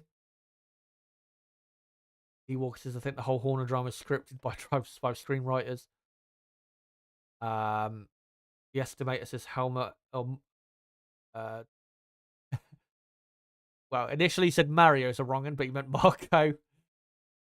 Yeah, I'm not the biggest fan of him, especially with what he said about Sergio Perez a few months ago. It was clearly racist. I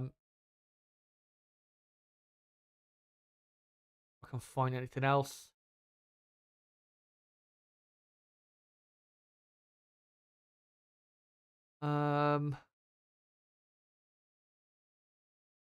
Michael Gott says it was rumored last season the Marco or Horner Marco split and there's something was seriously wrong. Yeah, I remember covering it on the channel. Me and Nib talked about it on stream during one of the last races of last year.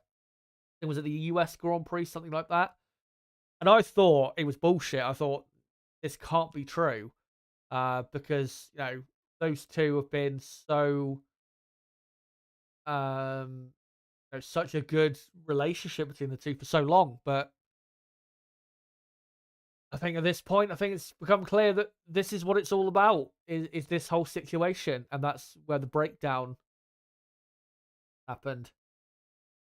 It is, if it turns out that Marco has been trying to help this this woman, and has, been trying to do the right thing, if, of course, Horner is guilty of what some accuse him of. It's weird how he'll stop at sexism. Well, not sexism. He'll stop at, possible sexual harassment, but racially abusing his own driver is absolutely fine. Very, very weird, I have to say.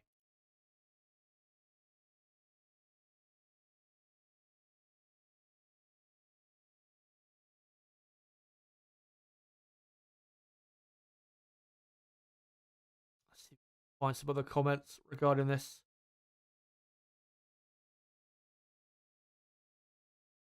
No, I don't think I can find any more. But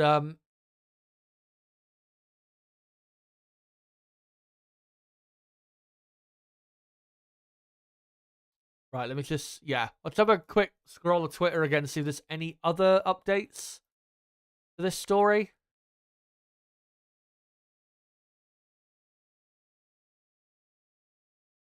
And, well, Helmut Marko, he's been apparently ordered not to talk to the media, but he's talking currently, literally, to the media. So, yeah.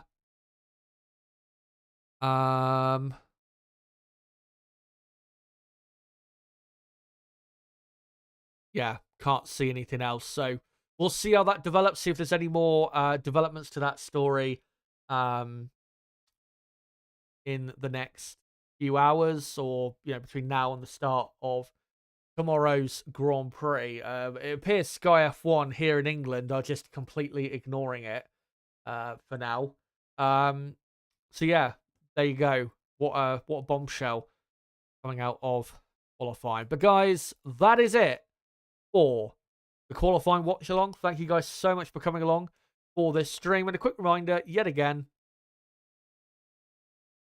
that tomorrow I will be live at 2:30 p.m. UK time for the race watch along for the Saudi Arabian Grand Prix. Of course, the race on a Saturday because of Ramadan. Please do remember that. Yeah, live tomorrow at 2:30 p.m. UK time for a 2.5 hour build up. And then the race starts at 5 p.m. here in the UK. And then, yeah, a watch along of the race and maybe a bit of a reaction afterwards. And then for next weekend, when there's no race, I will be doing a F1 News live stream live Sunday the 17th of March, live at 12 p.m. UK time, where we will probably, in a lot more detail, get into the whole Christian Horner controversy and all that, story, and go through it properly with, good detail, let's say. But before I go, let me finish up the poll in the chat. So 136 votes in the poll asking who is your driver of the day for qualifying in Saudi Arabia, and 53% of the vote, no surprise, has gone to Max Verstappen, and then Fernando Alonso second with 19% of the vote, Leclerc and Tsunoda joint with 13% of the vote in third and fourth position. So yeah, thank you guys for voting in that. Before you go, if you are new to the channel, make sure to subscribe for more content like this, because we're going to be doing qualifying and race watch-alongs for every Grand Prix this season. And make sure to come along to the race watch-along tomorrow. Before you go, if you haven't already, smash a like button. Make sure to check out some of my latest content on the channel. And link to the Discord server is in the description down below, and also probably in the live chat. My Discord server is a great place for notifications for my videos, when I go live, and when I do just updates for my content, and when I'm going to be doing certain things in general. But guys, that's it for qualifying. And until race day in Saudi Arabia, where I'll be live tomorrow, again, 2:30 p.m. UK time, it's been me, Kazza HD. Goodbye.